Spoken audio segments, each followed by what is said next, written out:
Kyle, thank you for coming on. It took it was just a long and arduous journey to get you on the stream, and I understand you're one of the most famous rising progressive voices on YouTube, and it's rather difficult to get people like yourself on.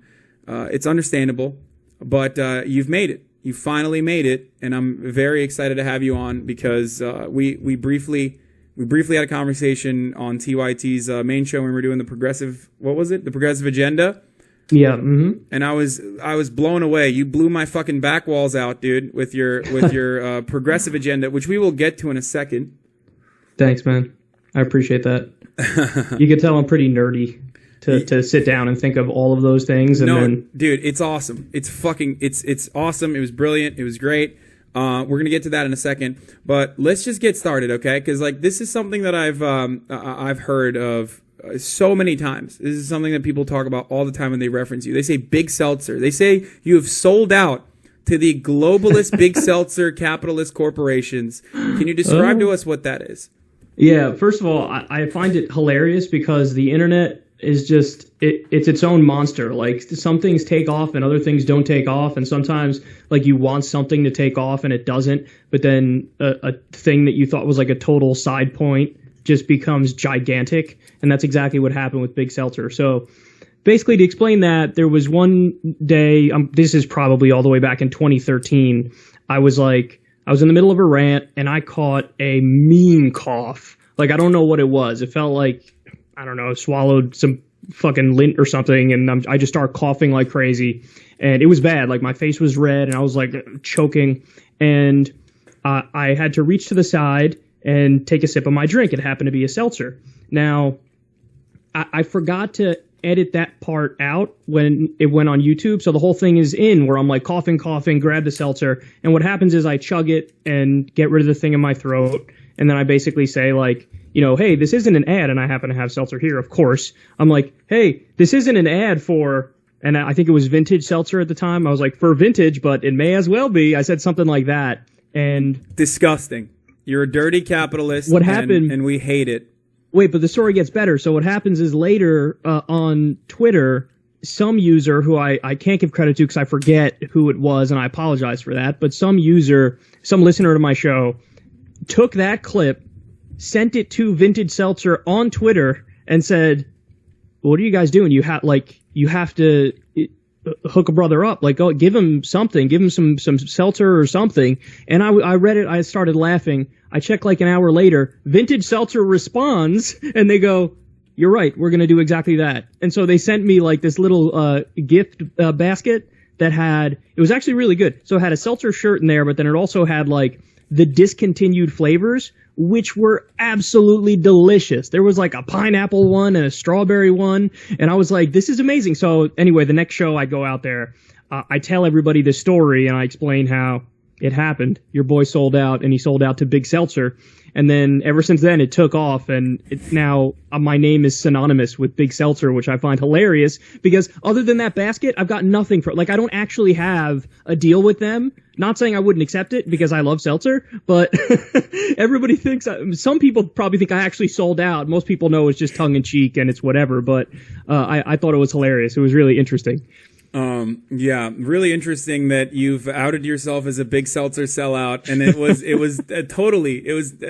I didn't think about this. I didn't think that you would actually be a sellout to a big corporation such as Vintage Seltzer. Or they try to make it seem like they're vintage, but what's vintage about stealing water and then I don't even know what the process is. I hate seltzer too, by the way. But you did not just say that. I fucking hate seltzer, dude. It's the worst. I'm going to make my case for seltzer because I have to. First of all, I used to love soda because who the hell doesn't love soda? It's delicious. But then I realized at a certain point that I can't just drink this forever because it's terrible for you. It's really bad. You're just chugging pure sugar and I love Diet Coke. But I don't like drinking water either. So I was well, what's the midpoint? The midpoint is literally bubbly water.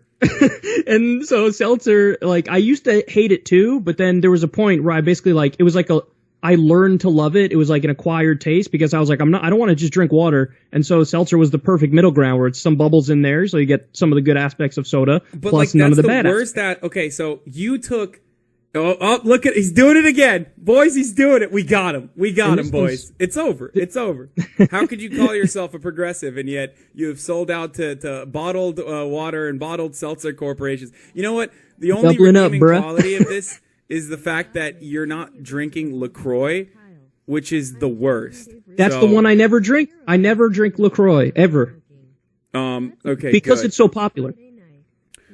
Someone did a text to donation dono thing, but I totally skipped it, and for some weird reason my background audio is terrible. But we're probably not going to have any text to talk donations for the duration of this conversation, so I'm going to shut off the alerts for now. So sorry everybody, sorry liberals, it's not going to happen. I know you're probably trying to get your messages across right now as Kyle's on the stream, but not going to happen right now. Okay, so I drink like around 4 to 5 Diet Cokes a day, but you're like Trump, man. Like carbonation, yeah, no, for real. Like there are a couple things that I agree with Trump on, and Diet Coke is one of those things. So what are you gonna do? You know, a broken clock is true twice a day, and Trump is absolutely right about Diet Coke.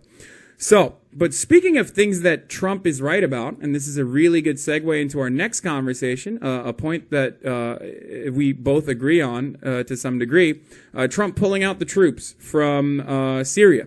So let's talk about it. What's your perspective? Give us your short and sweet perspective real quick.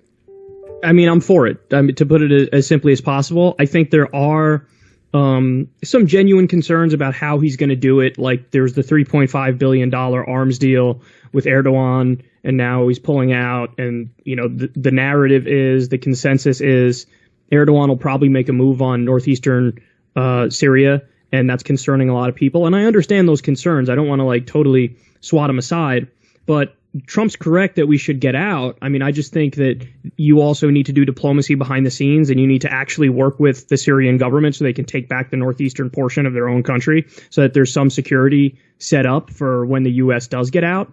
But I mean, to make it as simple as possible, I think what's happening is a lot of establishment-minded Democrats are taking that concern about the Kurds, and they're using that to basically nuance troll us all and gaslight us and say like, well, that's why we need to stay in, because we have to worry about what's going to happen in the northeastern part of Turkey. And it's like, well, no, you're supposed to have an anti-war position if you're on the left. That doesn't mean that like all war by definition is wrong. I mean, wars for defensive purposes, I agree with, but I think that this is being used by establishment-minded Democrats to basically, they're exposing themselves as having zero principles and zero actual ideological policy-based beliefs. And to now be in favor of a war that was offensive and illegal under U.S. law and international law because now Trump is getting out of it, I mean, it strikes me as honestly comically stupid.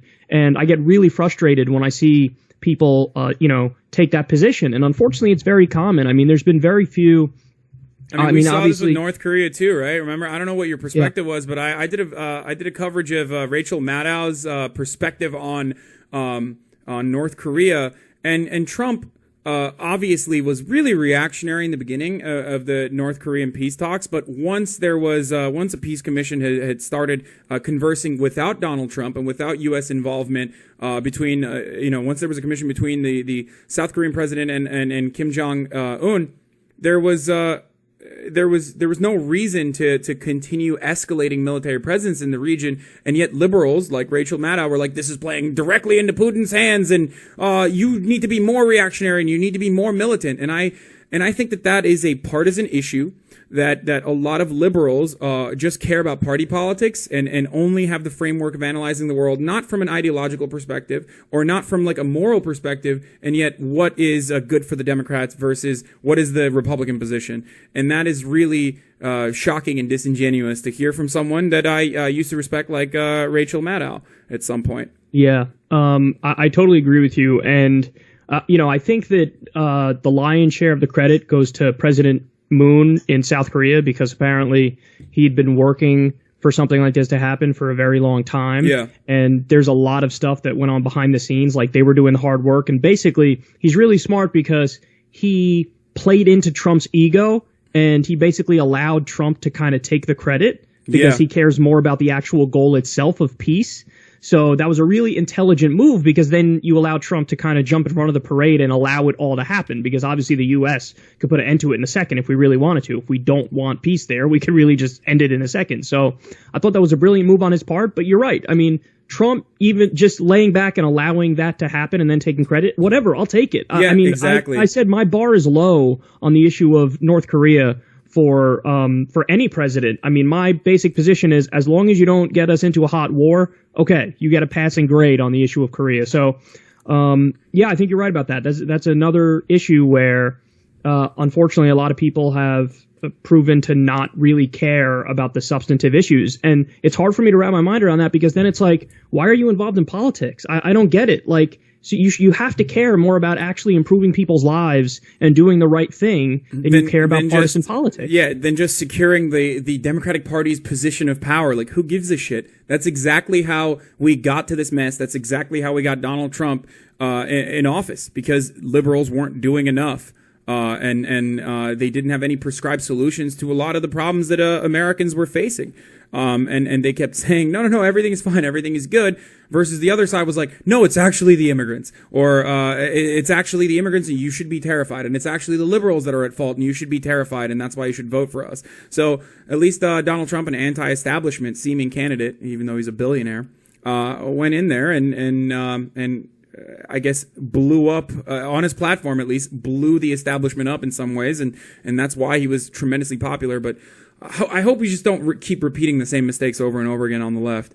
And I think that's something that you talk about all the time. But going back to the Rojava conversation, because a lot of people, even on the left, and I'm not referencing liberals now, I'm actually talking about leftists like Marxist-Leninists, tankies, have, of course, a lot of sympathy for the Kurdish diaspora. I myself am a part of this, and even, I guess, put myself at risk by talking about this sort of stuff, because Turkey does have some serious laws surrounding these sort of conversations, and I'm jeopardizing my own safety when I talk about the Kurdish diaspora, and yet people incorrectly assume that just because I'm Turkish that I'm excited about this decision because I don't care about the Kurds.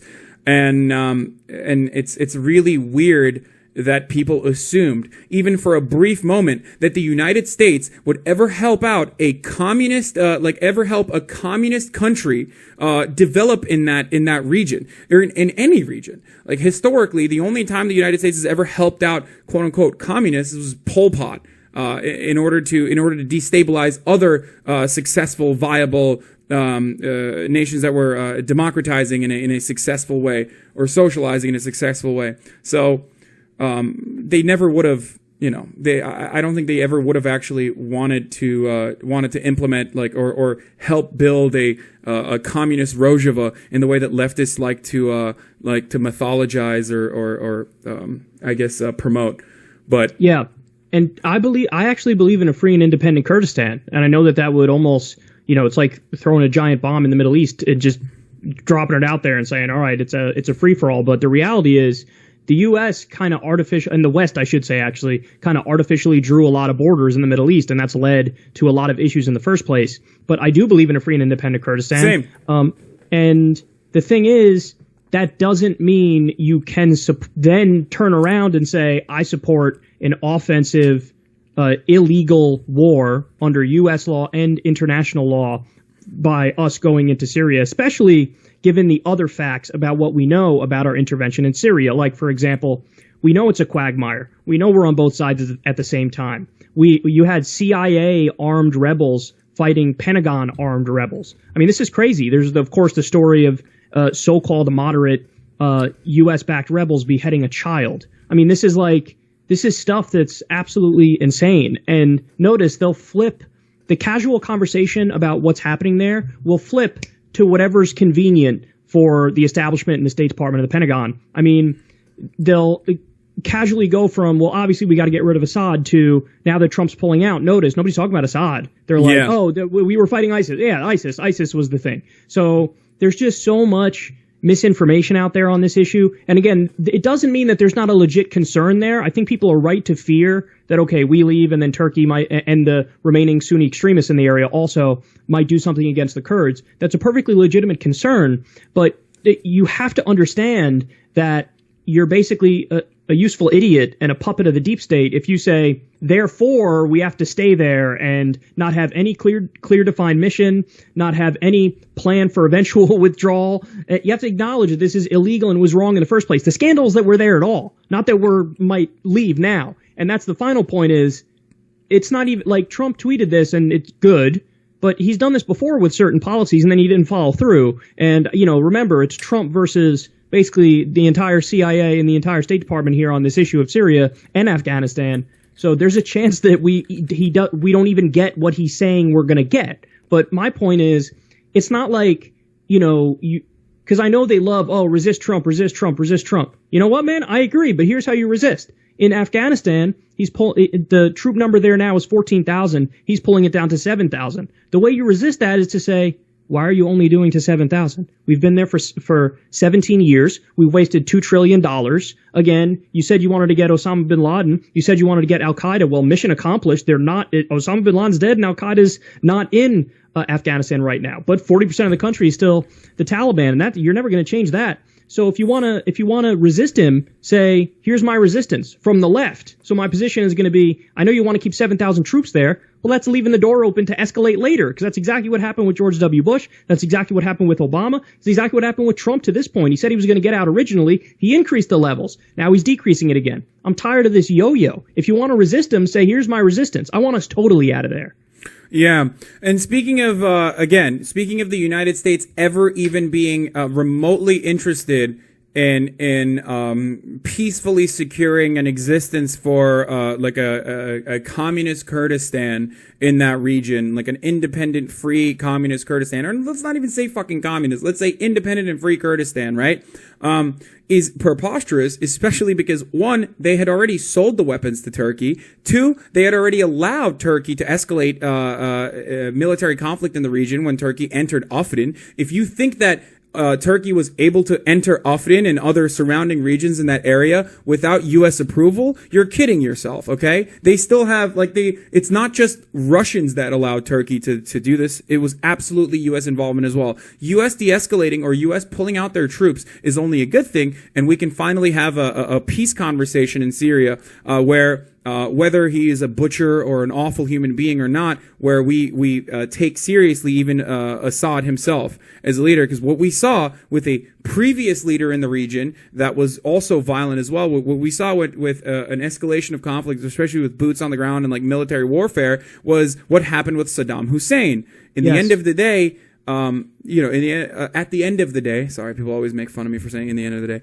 At the end of the day, it's much better to have a serious conversation where you respect the other leaders in that region, whether you appreciate their tactics or not, or whether you think they're violent and brutal or not.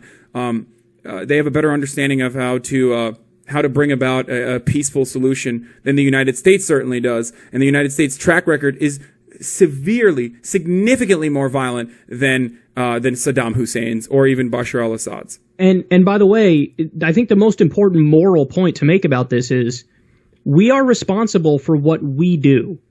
That's the moral point to make here. So now everybody's all up in arms and saying, oh no, we're to blame if Turkey maybe does or does not do something to the Kurds if we pull out. These are the same people who really didn't have much to say when we learned that we are actively backing a genocide in Yemen.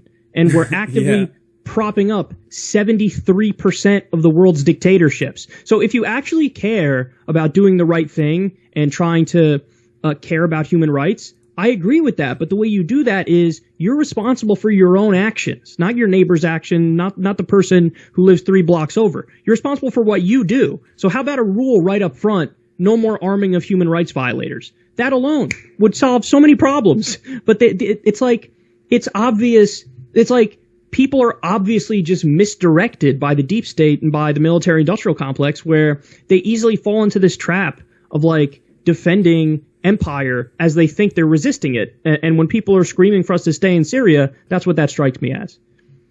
Yeah. So we agree on that issue, but let's move on to an issue that we probably disagree on. Okay. You recently, or not recently, but like a couple months ago, you defended, I believe, Alex Jones. And you can elaborate on that, but then I want to kind of talk about free speech absolutism and your perspective on this issue, because we certainly don't see eye to eye on it. But I think we can have a fruitful discussion, and it also pertains to Sargon of Akkad and Patreon as well. So let me start by just asking you, putting the Jones one aside for a second. Do you support the one on Sargon? No, I actually said that despite his background and despite his like personal history and the fact that he is absolutely a gateway to the alt-right, I don't think that Patreon should have struck him down for conversations that he had with people outside of the platform on a totally separate podcast, even though the things that he said were genuinely racist, without a doubt, genuinely racist. I think they should have most likely given him fired off a warning shot and maybe even made like a symbolic suspension for a month or something like that. But to immediately take him off the platform, I think was going a little overboard. But that's my personal perspective, and maybe other people disagree with that. Well, I'm happy that on the main point with this one, you and I agree. I wasn't sure if you were going to argue that, but the thing that really surprised me was when I learned the broader context, the fact that he was literally arguing with alt-right people. And yeah, but he was using very racist, like he was using their style of conversating, I guess, or conversing against them. But that's really, like, I argue with Nazis and race realists all the time. But I would never use that term or use that word in the way that he did, you know what I mean? In an effort to like, get a reaction out of them, unless you hold that kind of belief. Now, that's a bad perspective to have, and that's really terrible. Does it deserve to be immediately deplatformed because of it? I don't think so. I mean, you know, people. Yeah, I'm not sure I agree with that. I mean, I understand the position of just don't say it. Like, I get that. But the context of it was he was trying to flip their ideology on them and saying, hey, listen, guys, by your own logic, since you're alt-right people, you're acting like a pack of N-words. Now, again, it's fair to make the point, hey, just don't say that, and that's tasteless, and that's classless, and all that. But, I mean, it is true that in context, he's actually, and he got a lot of crap for, like, in terms of, like, harassment online and whatnot. Oh, yeah, no, it was the Nazis that literally alt-right people. Yeah, no, it was the Nazis that flagged him. They do this all the time. Yeah, exactly. They mass flagged him after this conversation, and they've done a lot of terrible things to him in the past too. I think he had like his wife had to stillbirth pregnancy or whatever, and they would send him photos like the same Nazis that he deals with all the fucking time would send him photos of like stillbirth babies. On his Twitter and stuff. Like, Sargon of Akkad is not a good guy, okay? He's not a fucking good guy. He's no free speech hero. He made his entire career off of Gamergate. He's trying to deal with the Nazis or whatever. He's just not smart enough to actually deal with them, unfortunately. But he certainly, especially in the beginning, he certainly had a lot of opinions that kind of were in allegiance with a lot of the anti-SJW right, or the Nazis in general. And I think he's still, he's made a career basically and a name for himself off of harassing women. In the end of the day, though, I still think that this specific instance was did not meet my bar of we need to deplatform him. Whoa, what the fuck? I just lost you, dude? Are you still there? Holy shit, everybody! I don't know what just happened. Okay, I'm gonna. Kyle just got deplatformed, guys. Hold on, I'm gonna call him again.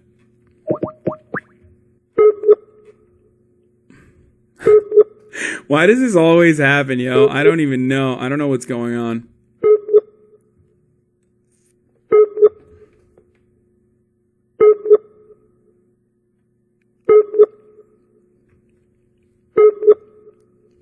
Wait, I'm gonna send him a Twitter message to be like, what just happened? You broke up.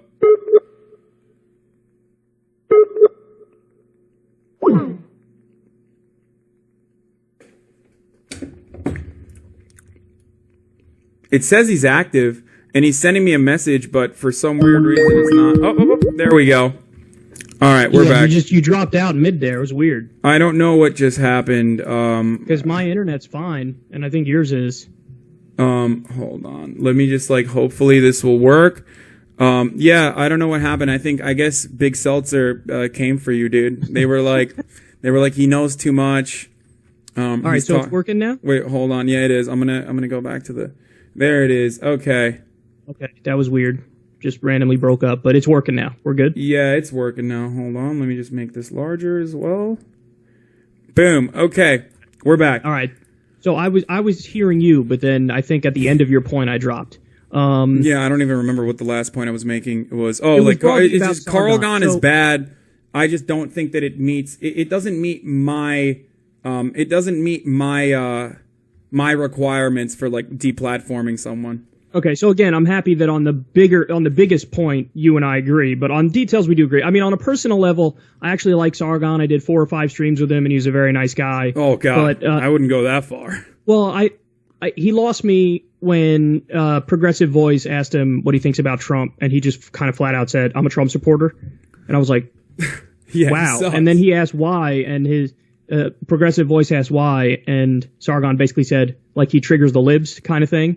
And I was like, that's so vapid and that's so silly and I'm amazed that a guy who's able to think as well as he does, that's the conclusion that you came to. And then he really lost me when he, in my opinion, smeared Alexandria Ocasio-Cortez and did a segment, I think it was titled Red Cortez, and basically accused her of being a democratic socialist in the original sense of the term, which obviously means post-capitalist, when whatever you think of Alexandria Ocasio-Cortez, she's actually just a standard social democrat. I mean, she may call herself a democratic socialist in the same way Bernie Sanders calls herself a democratic socialist, but they're both standard social democrats. They're not post-capitalist. So that's when he really lost me. But to get to on the issue of deplatforming, he's not honestly, smart. Let's just before we get further in this, I have to push back on Sargon being smart. He's not. But that's just an opinion. That's just an opinion. Okay. I mean, I disagree with the guy on so much, but that's just an area of opinion where we can agree to disagree. Yeah. Okay. But on the issue of deplatforming, I think I have a principled stance against deplatforming because I think that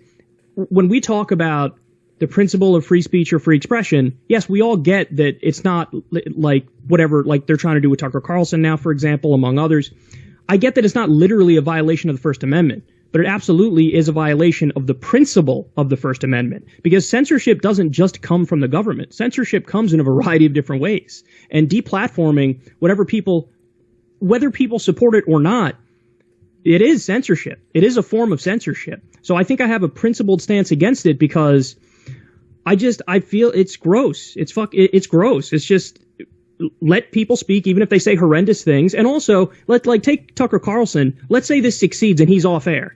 It's not like Noam Chomsky is going to replace him. They're probably going to get somebody worse to replace him. So it's all this energy spent towards deplatforming somebody and you don't even get anything for it in the end. So, I mean, I just have a principled disagreement with it, even though you and I, in terms of our sensibilities of what a lot of these people say, we might totally agree on those points. But it's the reaction to that I disagree with.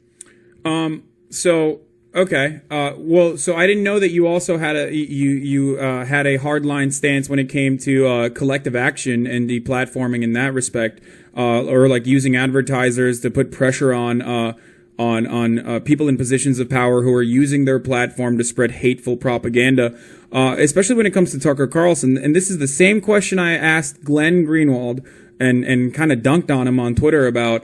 But what is your perspective as far as what can the collective do against people who are purposely misinforming and purposely spreading hateful rhetoric in an effort to red pill or change people's minds and push them towards the right or further radicalize them in really just awful ways? The only argument that I'm sympathetic to on this front is just the idea that if you take somebody like Tucker Carlson or you take somebody like Laura Ingraham and you go through their record of everything that they said or you fact check them on any given night, I mean, I have no doubt that you can find 5, 10, 15 just flat out falsehoods in any given broadcast that they do. So if you come to me and you say, Kyle, listen, the whole reason why we're going to get rid of this person or that person for a job as a news person is because they're flat out not doing their job. They're just factually wrong in the things that they say. Well, then I'm open to that, because that's just a standard employer thing. It's like, oh, well, I hired you to pave the driveway, and now you're not paving the driveway. You're over there fucking my neighbor. You're fired because you're not doing your job. Yeah, but when corporations don't do that, how do you show that as a collective? How do you show these powerful corporations, these powerful institutions that currently are completely unaccountable and completely unelectable and can do whatever they want, essentially? How do you tell them, like, we as the people, we as American people don't actually appreciate this. We understand that this is damaging rhetoric and we need to fight back. And counter messaging obviously doesn't work, but deplatforming does work. But let me explain why that's so short-sighted. Because you look at, and I made this point the other day on Rebel Headquarters, you look at stuff I say. The exact same way Tucker Carlson makes you feel is the exact same way that I make any random Ted Cruz supporter feel. So when I go out there and I speak about how the textbook definition of terrorism is violence done against civilians for a political or religious reason, and then I explain in a clear empirical way that oftentimes the U.S. is the world's leading terrorist, when I say those words, that is so outrageous to so many people in the country that if we take the standard that you're laying out there, they can take collective action against me, and I have no recourse, because if you poll my opinion on that, and actually I would say it's a fact, but if you poll my belief on that, chances are over 60% of the country is going to say, fuck that guy, he probably shouldn't be on TV like that. So we have to, like, there's a difference there, though, right? There's a difference there, right? So, not really. Appealing to no, hold on. I'm gonna explain it to you right now. So one, we're appealing to the majority, right? So if the majority is moving further and further to the right, and as it has in the past 20 years, I would say, especially like in the aftermath of Ronald Reagan, like era politics, as the left is moving further to the right, and the right is moving even further to the right, like with the Tea Party movement and whatnot, and now Donald Trump. That appeal to a majority is actually is leading us down this really, really dangerous pathway, especially when it comes to people who are very intelligent individuals like yourself, who try to make it seem as though white nationalism or white nationalist propaganda, which specifically states its end goal as the eradication of whoever is not in the in-group, as though it is on the same moral playing field as someone who's saying that America's military intervention is violent.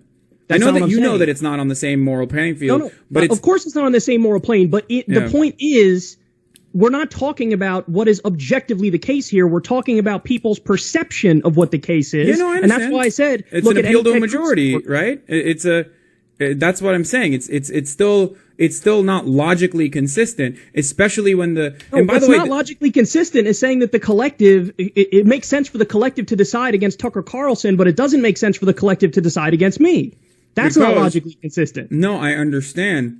There is certainly an element where we're trying to, especially because there's not enough education in this country, where we're trying to educate people on the right ways, and we have very limited opportunities to do that, especially on the internet. Do I think that this could be a dangerous precedent? Absolutely. But the right has been doing this for a very long time. Yeah, but they've been able to. That's the point. The point is they're wrong, and I hate them, and I hate their tactics. But no one cares about being morally consistent, or no one cares about. I do. I care about that. I know very you much. do, but in the end of the day, let's think about how it's something that you dunk on yourself, which is liberals trying to expose hypocrisy on the right. What do you think about that? You don't like that, right?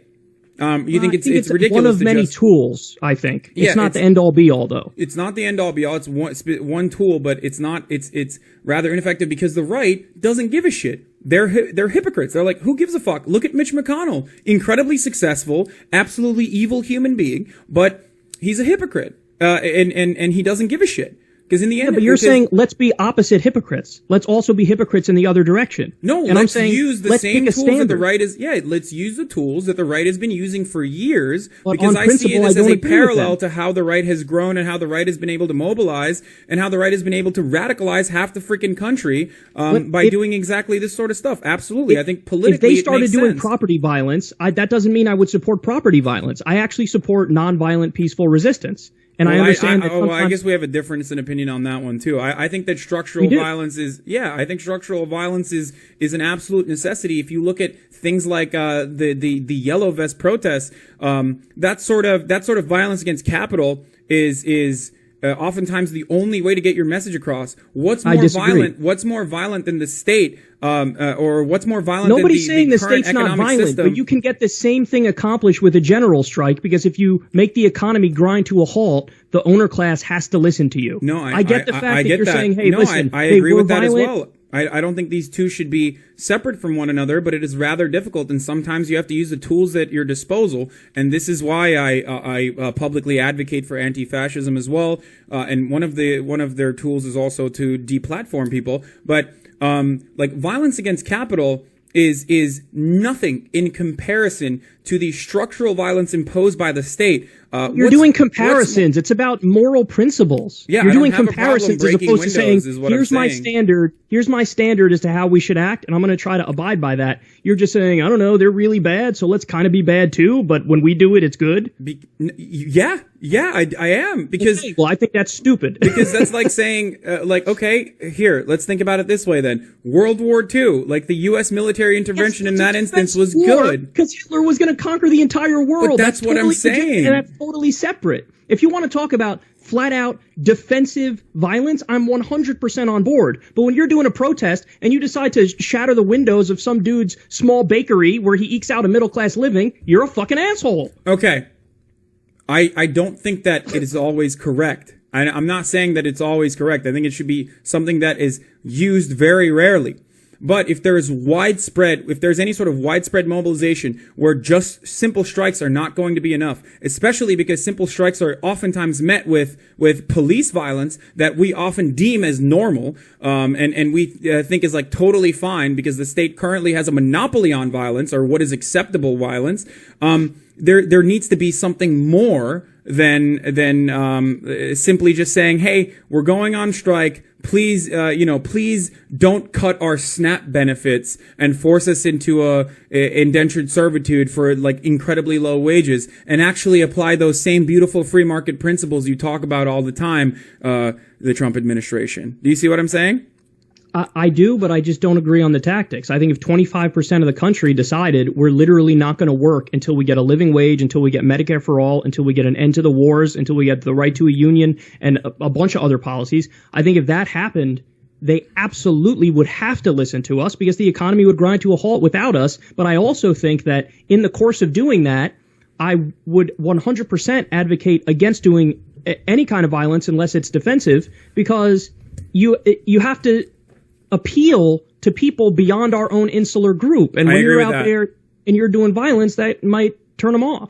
By the way, I do think that oftentimes violent means, like the biggest problem I have with violent means is that innocent small business owners who would still be members of the working class could potentially get unnecessary damage inflicted on their businesses and whatever, because it's very difficult to make this deliberate, because oftentimes these like sort of class struggles are decentralized. So I agree on that element, and I also agree on the element that it does make us seem incredibly unappealing to an overwhelming majority of the population who is either apolitical or privileged enough to not understand, or just obsessed with other shit that they don't focus on the real the material realities of living in America in 2018 or 2019. You know what I mean? So from that element, I agree with you. I think that it is always better, and I don't think any anti-fascist or any leftist will tell you, no, it's always better to just like break windows than to engage in direct action. That is a final move. That is like the last thing that you might have to do in order to protect yourself. Do you see what I'm saying? I do, yes. And violent protests do end up working when push comes to shove, especially in countries where there's a lot more class consciousness, and that's precisely why I mentioned France, because it was very successful in France. Yes, so let me be clear about what I'm saying. I'm not arguing that I disagree with it and therefore it is also ineffective. That's not the point I'm making. So the point I'm making is I take your point that in many cases it's very effective. And in fact, there's a good argument to be made that in order for Martin Luther King Jr. to work, you had to have Malcolm X. Yes. And you had to have the Nation of Islam. Yes. So I totally 100% agree with that point. But my perspective is that even taking that point, we need to be principled. And I think we can achieve the same things by doing really organized, nonviolent resistance on a mass scale. Now, again, maybe I'm wrong. No, I agree with you on that. I don't disagree with you on that at all. Then there's okay. So then I just want to get back to one more thing about the free speech issue, because this is to me where the heart of the disagreement lies. So if you look at what happened in Charlottesville, where they were marching and saying white lives matter and Jews will not replace us, and they were saying, hey, let's keep up this Confederate monument, and that was the whole point of it. It was like a week or two later that they had another far right march, and I remember that making the news and it being a big deal because literally like a dozen far right people showed up, and then there were like tens of thousands of counter protesters. Yes, this was in, I believe this was in Boston. So to me, that's my ideal right there, because I know it sounds goofy when an idiot like Dave Rubin says it, like, oh, the free marketplace of ideas, bro. That's what like, he's a dumbass, and we agree on that. But it actually is true that that's an instance of the answer to the shitty speech was more speech. It wasn't censoring speech. And I think that when you look historically, all of the crackdowns on freedom of speech, they actually are used against marginalized people more often, because by definition, if you're marginalized, you're not in power. So the people in power will use speech suppression against marginalized communities, which is why, for example, what they do. There are cases against like the Black Panthers and Black nationalists and Black separatists where the government used speech repression against them. So the ACLU position of free speech absolutism, they take that position specifically because, hey, we understand the long-term benefits of defending the rights of this asshole Klansman, because if we don't defend his rights, well, then obviously you're not going to be able to defend the rights of the Black nationalist or the gay people marching through a very, repressive and homophobic town or whatever it may be. Again, so I think the morality there, and that's why it's important. The morality there is what is important to someone like myself. Because when Black Panthers are fighting for their communities, they're fighting for marginalized people in order to achieve, in order for their marginalized communities to get to a level where they have enough material support from the government and they can do whatever they, like they can possibly do, they can possibly be on an equal playing field to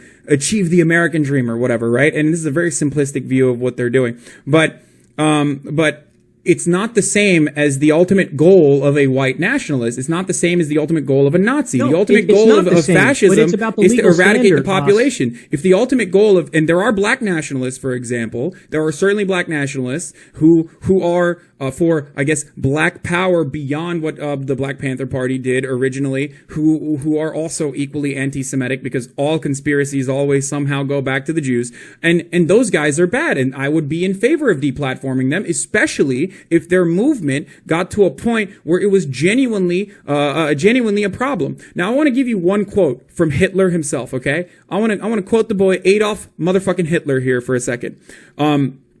After Hitler took power, he said, "The only one thing that could have stopped us if our adversaries had, from the first day, smashed us with the utmost brutality at the nucleus of our movement." Now, the reason why I say this is because fascists understand that they're always going to be unpopular. Fascists understand that they're not supposed to be normalized. Another ex-Nazi, Derek Black, talked about this on a piece in the New York Times as well, with like Donald Trump's statement as far as there were very fine people on both sides. That sort of normalization allows fascism to grow and focuses and creates an environment that is unsustainable for marginalized communities. So it's understandable that the collective get together, and that's why the anti-fascist movement is a decentralized local movement where anti-fascists get together and fight back to protect those marginalized people in their communities. And that's precisely why I agree with deplatforming someone like Milo Yiannopoulos, who was a clear and present danger even beyond his words to members of whatever community he was visiting, where he would dox DACA students, or he would dox trans students and like dead name them. That sort of stuff causes violence to happen on marginalized groups. So of course the collective is going to get together and try to fight back. Now, if the Nazis were trying to make that same exact argument, and they tried to do that, white identitarianism is definitely a thing. We can deal with that in a different way, but I don't think debating them and engaging them in the marketplace of ideas has been an effective tool, especially because we've been doing that for so long, and look where it has gotten us. I actually just gave you a perfect example of when it worked. So I don't know what you mean by saying, oh, it's not working. I just gave you a perfect example, Charlottesville, and then the march after it where it worked. And let's also be clear. Yeah, wait, you want to know why the post-Charlottesville march was tiny? Because of doxing. Because everybody saw that they were assholes and the counter-protesters outnumbered them. Because they deplatformed, they effectively and in an almost militant way fought back against the Charlottesville protest, and they doxed them. That was the most effective reason why Charlottesville 2, the Unite the Right Rally 2, was ineffective and had nothing. Like they had like 20 people in comparison to the thousands. You are so you made a point there about, well, listen, the reason why we obviously had to deplatform Milo is because he's causing violence to happen.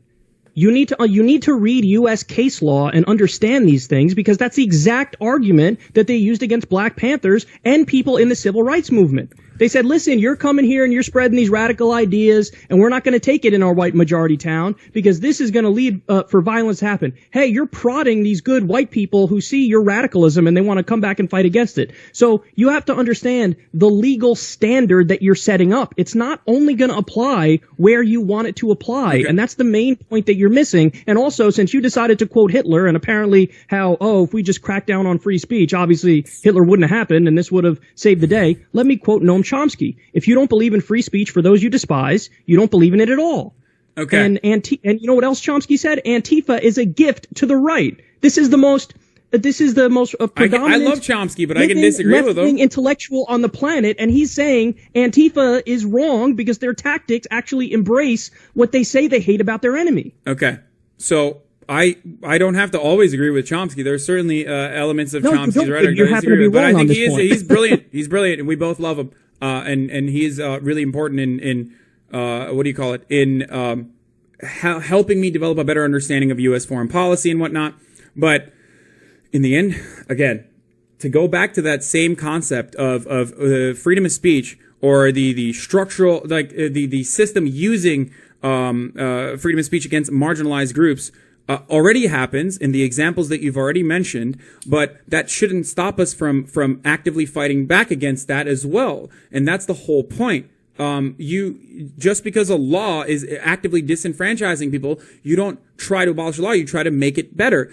This is the same example. A legal standard has to apply across the board, Haas. A legal standard has to apply across the board. So in other words, you're not going to be able to turn around and say, wait, don't deplatform those people because I kind of ideologically agree with them. Don't deplatform this Marxist who happens to believe in political violence because I happen to agree with that Marxist. But do deplatform this asshole on the right who believes in political violence also. That's not going to stand in court. Like, that's not the way that this works. First of all, it would if we had incitement of hatred as an additional restriction that we have on freedom of speech, kind of like the already existing restrictions that we have on freedom of speech. Now, if you want to have a conversation about the legal standards, we can absolutely have a conversation about the legal standards. But that is where I come from, where I genuinely do think that an additional expansion on the already existing restrictions on freedom of speech would be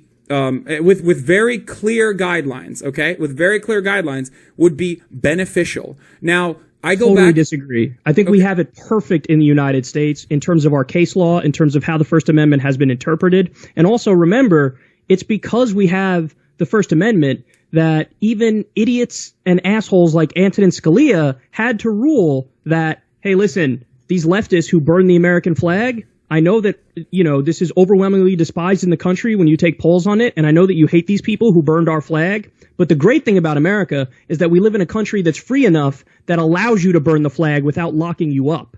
I think that's I think that's one of the best ththings about America is that we have freedom of speech. Kyle, and then the final point I want to make on this is, listen, just real quick, you're not allowed to do free speech absolutism is not the same thing as free speech anarchy. So I'm not a free speech anarchist, but I am a free speech absolutist. So what that means is you're not allowed to do direct threats of violence. And I totally agree with that. You're also not allowed to do libel or slander. And again, totally agree with that. If you want to talk about like social media platforms, would I be okay with the rule against doxing? Yeah, I'm for that. Again, I'm not a free speech anarchist. I'm a free speech absolutist. So you're against doxing too?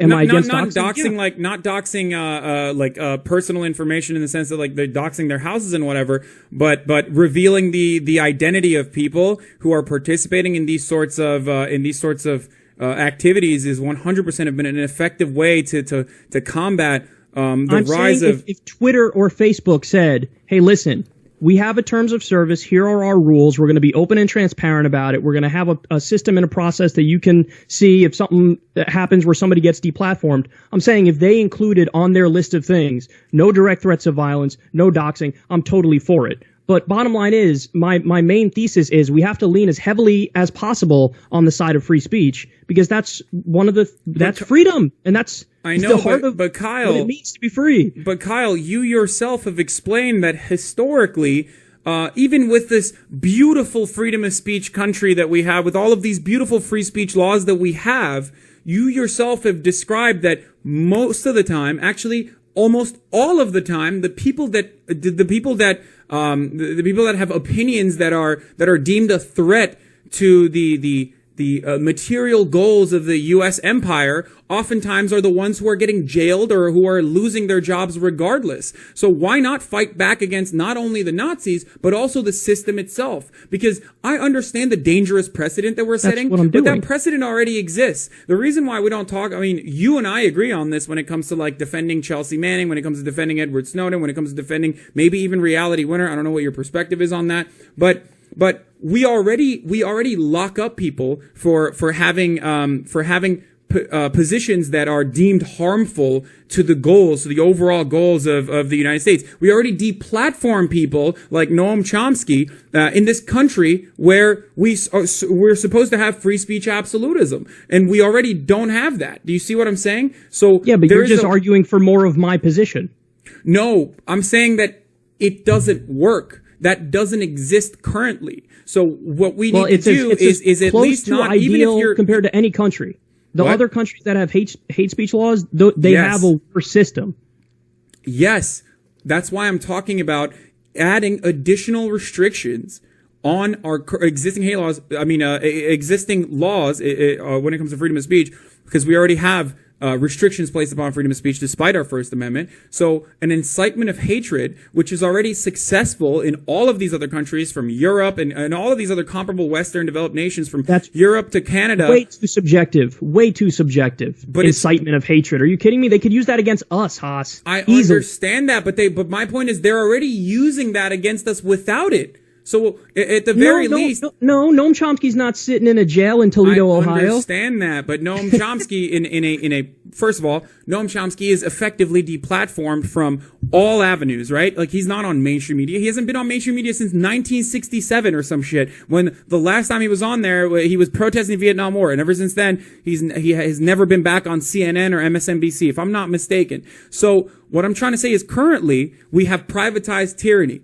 and we have to fight back against it, because the only thing that people like yourself who are allies to the left or are members of the left are doing when they try to make it when they actively fight for these sort of things is to provide an additional hurdle for leftists to overcome when they're trying to defend the rights of marginalized communities. Every single protest that has been successful in our past that we take for granted now was eventually violent. Do you see what I'm saying? I don't. I have the exact opposite interpretation. In fact, one of my core points that I'm trying to make to you, and apparently I'm doing it ineffectively, is to try to explain to you that case law in the United States demonstrates very clearly that freedom of speech, the more we abide by it, the better it is for marginalized communities. That's the point I'm trying to make. No, I know the point you're trying to make. Right. And, So and what I'm trying to demonstrate to you is that despite our current free speech absolutist understanding in the United States, we still are effectively deplatforming and leftist speakers by not having anyone who opposes capitalism in a meaningful and deliberate way on any of the platforms that are designated. And you're a Noam Chomsky fan, so you're already familiar with this on any of the mainstream media platforms, because the ultimate goal of mainstream media is to uphold Western imperialism and uphold capitalism and the status quo in meaningful ways. So that already doesn't happen. You get articles written about Richard Spencer and how handsome he is, but you don't necessarily get articles about the left. And the reason why you don't get articles about leftists is deliberate. Because we have a structural opposition. We pose a structural threat to the future of the United States versus Nazis don't. As a matter of fact, they are supported by even members of the administration, because racism is different than class warfare. It drives a wedge. That sort of identity politics drives a wedge in class consciousness and in any sort of progressive collective action. So that's precisely why the freedom of speech only exists to protect white nationalists currently. Okay, well then again, that final nugget you put on the end of that there, that's the opposite of the point I was making. You're with me until the end where you say, well, that's why the freedom of speech only protects white nationalists.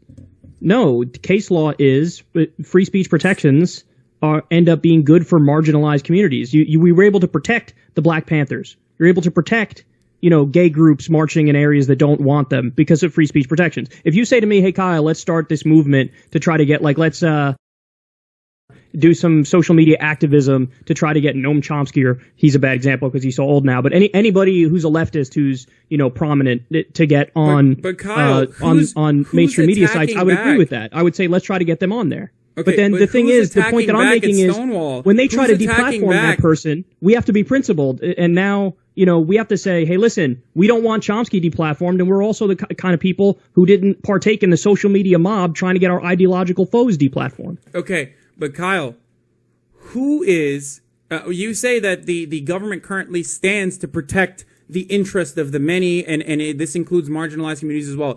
Who is, and I think if you think about this a little bit more, it will help you maybe develop a different perspective. I think the same for you. Who is no, I've thought about this. I used to be a free speech absolutist. That's why my position has changed. You've evolved, bro. You've gone beyond the naive position that we have. Come on. I'm not saying that. I'm not.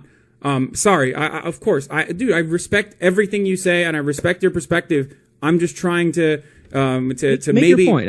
To make a point about something that you may not have considered, which is that, again, when the state does brutal and violent things, and this is like the police working against protesters, we call it an uprising, or we call it a rebellion, or we call it a riot, and any sort of violence against those protesters, oftentimes on the left, is deemed like a normal thing. It's deemed routine. The way we analyze violence currently is what goes beyond the norm. And this is very effective in analyzing leftist movements. Every time they're like the Black Lives Matter movement, for example, any time that, or Stonewall, anytime there is leftist mobilization that is effective, the state does not protect them. The state doesn't go, oh, well, it's their First Amendment rights. The state tries to squash it with with brutality, with the police force. So you're conflating two different issues here. The point is that if you had... But how? That's the state not defending their First Amendment rights, Kyle. That's literally what I'm saying.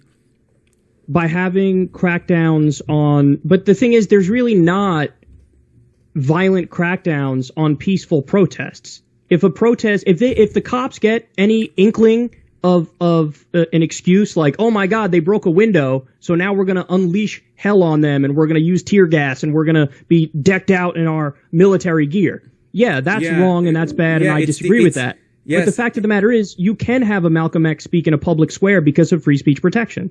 You did have that, even back then. Even back in the 1960s, you had a Malcolm X speaking in a very public, open area in Harlem because they can't crack down on him because we have free speech protections. If you want to give, if the government is so bad, why would you want to give them more of an excuse to crack down on the freedom of people like us? Okay, again, this we is need to not get my past this issue, though, perspective. because we've been arguing about this for 40 minutes, and I know you have more you want to get to, and I know you have a guest you want to bring on. I know. Well, let's see if Trihex is. I want to have you back on so we can talk about this stuff too in the future, if you're interested, because I didn't think that this was going to be like super oppositional or anything like that. But you know, let me see if he's ready to go. Okay, hold on. You ready? And then we can bring in a third voice who may stand in opposition because he's a big fan of yours as well to things I might say. My point was... We don't have to keep going on free speech. The audience is probably pulling their hair out. Yeah. All right. We don't have to talk about that any further, but I would love to have a conversation with you in the future about it as well, or even in private, because I genuinely want to... I genuinely want to hear more of your perspective on this issue. Okay. Where was I? Where were we? Hold on. I asked him if he's ready. When he gets back to me, I will see. But let's move on to the next point, which was, again, beyond free speech. Another point of contention that we might have, or we don't necessarily have a point of contention, I think we have a very similar perspective on this, is the difference between democratic socialism and social democrats. You yourself are a social democrat. I want to hear about what you're like. I want to hear about what you like about capitalism and what you think is bad about capitalism, and what needs, and why don't you think that it's a structural issue, and rather just some significant reforms would genuinely completely erase all of the issues with capitalism. First of all, that's a great question. Honestly, I think it just comes down to I'm a simple dude. I really don't think I'm all that bright, and me either. But you're very bright. Don't say that. I believe in evidence, and I believe in what can be empirically verifiable and proven to me. And through my research, you know, I've basically come to the conclusion that the governmental systems and the economic systems set up in Scandinavia, I think it's great. Now, can we go beyond that a little bit and keep the happiness levels of the people in the respective countries high and have all of people's needs met and have a functioning good society? Yeah, I think we could go maybe a little bit beyond the Scandinavian model, but I think maybe ultimately I'm a little bit pessimistic about human nature and our capabilities and our capacities, so I don't really think a utopia is possible. I think we could get like somewhat close to it, and we could sniff a utopia out. Like we could see it just over the edge there, but you're never really going to get to a utopia. So I believe in what's empirically verifiable, and I see that systems that are hybrids of socialism and capitalism tend to score the best on, the UN rankings for happiness, tend to kick our ass when it comes to healthcare and the economy and economic mobility, to climb up that ladder so that your kids do better than you. So, and to answer your question specifically about the capitalism part of it, I only have one little portion of my ideology that you maybe could describe as post-capitalist, which is, okay, I like the idea of incentivizing worker-owned co-ops. But having said that, I also think it would be a folly to like mandate it and to totally scrap the idea of having a traditional hierarchical business where you have a boss and you have people who, listen to the boss. And so I believe in a mixed economy, and I think the element of capitalism that makes everything function is that it is true that competition brings out the best in people. And it is true that when you have a clear vision and leadership at the head of a company, that you can get things done quicker and more efficiently. And you can use that thing in human nature about where we want to compete, and you could use that and harness it for the benefit of society. Now, the problem is, obviously, greed is not good, and you can go way too far in that way, which is where regulation comes in and socialism comes in. And in my mind, I like the idea of having a meritocracy where, but everybody has to have their basic needs met in a meritocracy. If you're running a 100-yard dash, everybody's got to start at the 0-yard line. You can't have a poor black kid born in Harlem starting at the negative 15-yard line, and you can't have Mitt Romney's son starting at the 85-yard line, and then you shoot the gun in the air and say, okay, run. So yeah. But it's all don't you about think that balancing is these things. don't you think that that is a consequence of intergenerational wealth and like I do, and which is analyzing why I that support from a historical materialist perspective, you understand that structural inefficiency, the structural inequality is built into the system because it upholds capitalism, because capitalism oftentimes needs a oppressed underclass to exploit. So Yeah, as I a don't social democrat, I feel disagree like you with you. see that. I Right? don't disagree with you on that point, but I think that my means of addressing that are a lot more milquetoast than yours might be, and a lot less radical than many people on the lefts might be.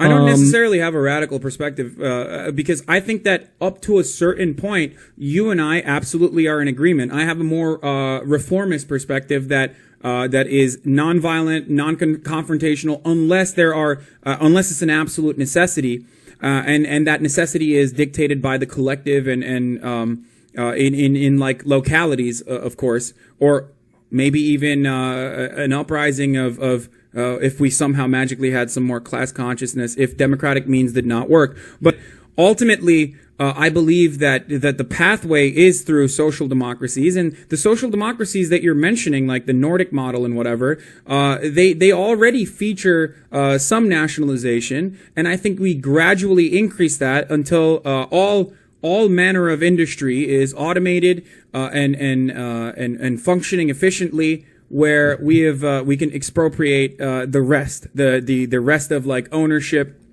back to the people, where everyone has a comfortable baseline, where they don't necessarily have to fight over scraps, and there's always going to be issues there, and it requires a lot of enlightenment. It requires a significant amount of education, and perhaps that's the idealistic portion that I have, where Marxist-Leninists disagree with me because they believe in like a vanguard coming together and pushing for or they believe in waiting for a revolution, and then ultimately a vanguard coming in and like restructuring our economy.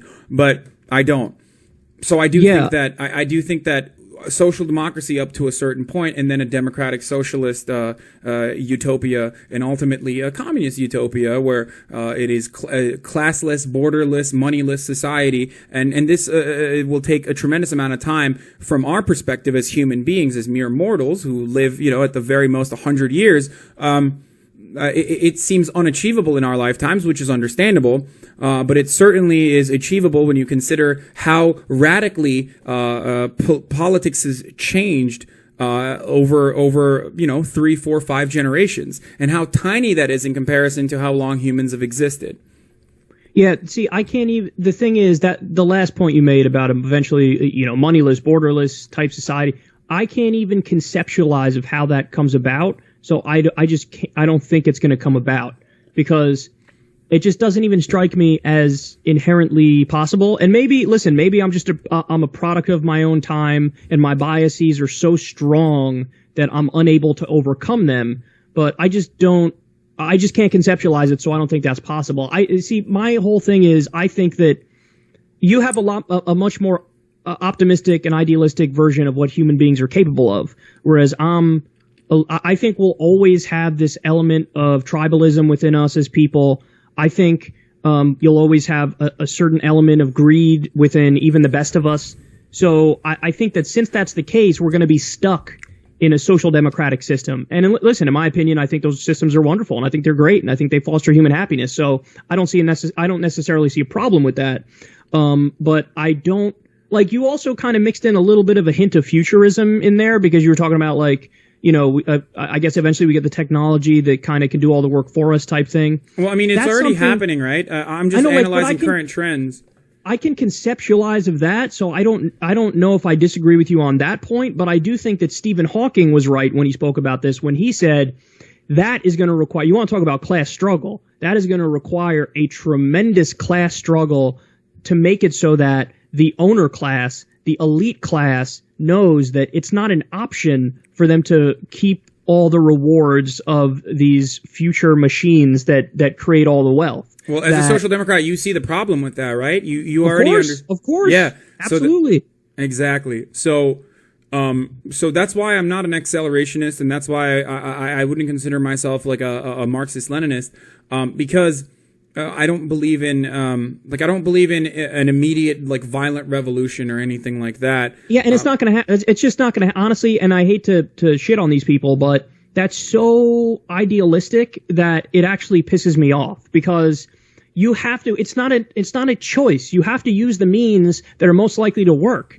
And electoral politics, that's what it is. And it's not like, and over time, I should be clear about this up front. Over time, I've become more and more of the belief that the left has to get more involved in electoral politics. And that has a lot to do with the fact that I noticed this thing about the left that upsets me, which is whenever something happens that we don't like, there's this gut reaction of like, all right, well, I'm just going to check out of the system. And I've had so many conversations with people on the left who are just like, yeah, I don't vote. And it's like, well, what if you have a candidate who advocates for this? And they're just like, yeah, no, I don't vote.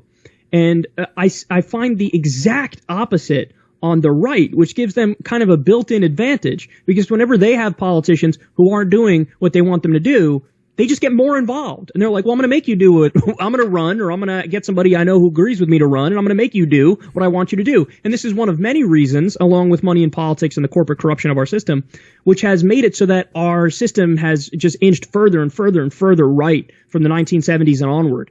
And I'm trying to reverse that, where people can learn about concrete, specific policy goals that will improve their lives, that we can all gather around and fight for. And those ideas are ideas that you and I both totally agree on: Medicare for all, free college, living wage, right to a union, end the wars, New Deal, legalize marijuana, end the drug war, so on and so forth. So, like, I'm trying to get the left to understand that we don't have the luxury of believing in an idea like, we'll just have a violent revolution at some point or something, bro. No, we don't have it. We don't have that luxury. We have to act right now. Especially I something fully like agree with you. change. I fully agree with you. And there are and to all who dunk on Kyle for being a fucking sock dem, or saying like, oh, Jenk and Kyle are suck dems or whatever, they are the only reason we currently have people who are pushing for the Green New Deal, for example. They're the only reason, because of the Justice Democrats, a coalition that they formed, the only reason why we have actual democratic socialists or people who are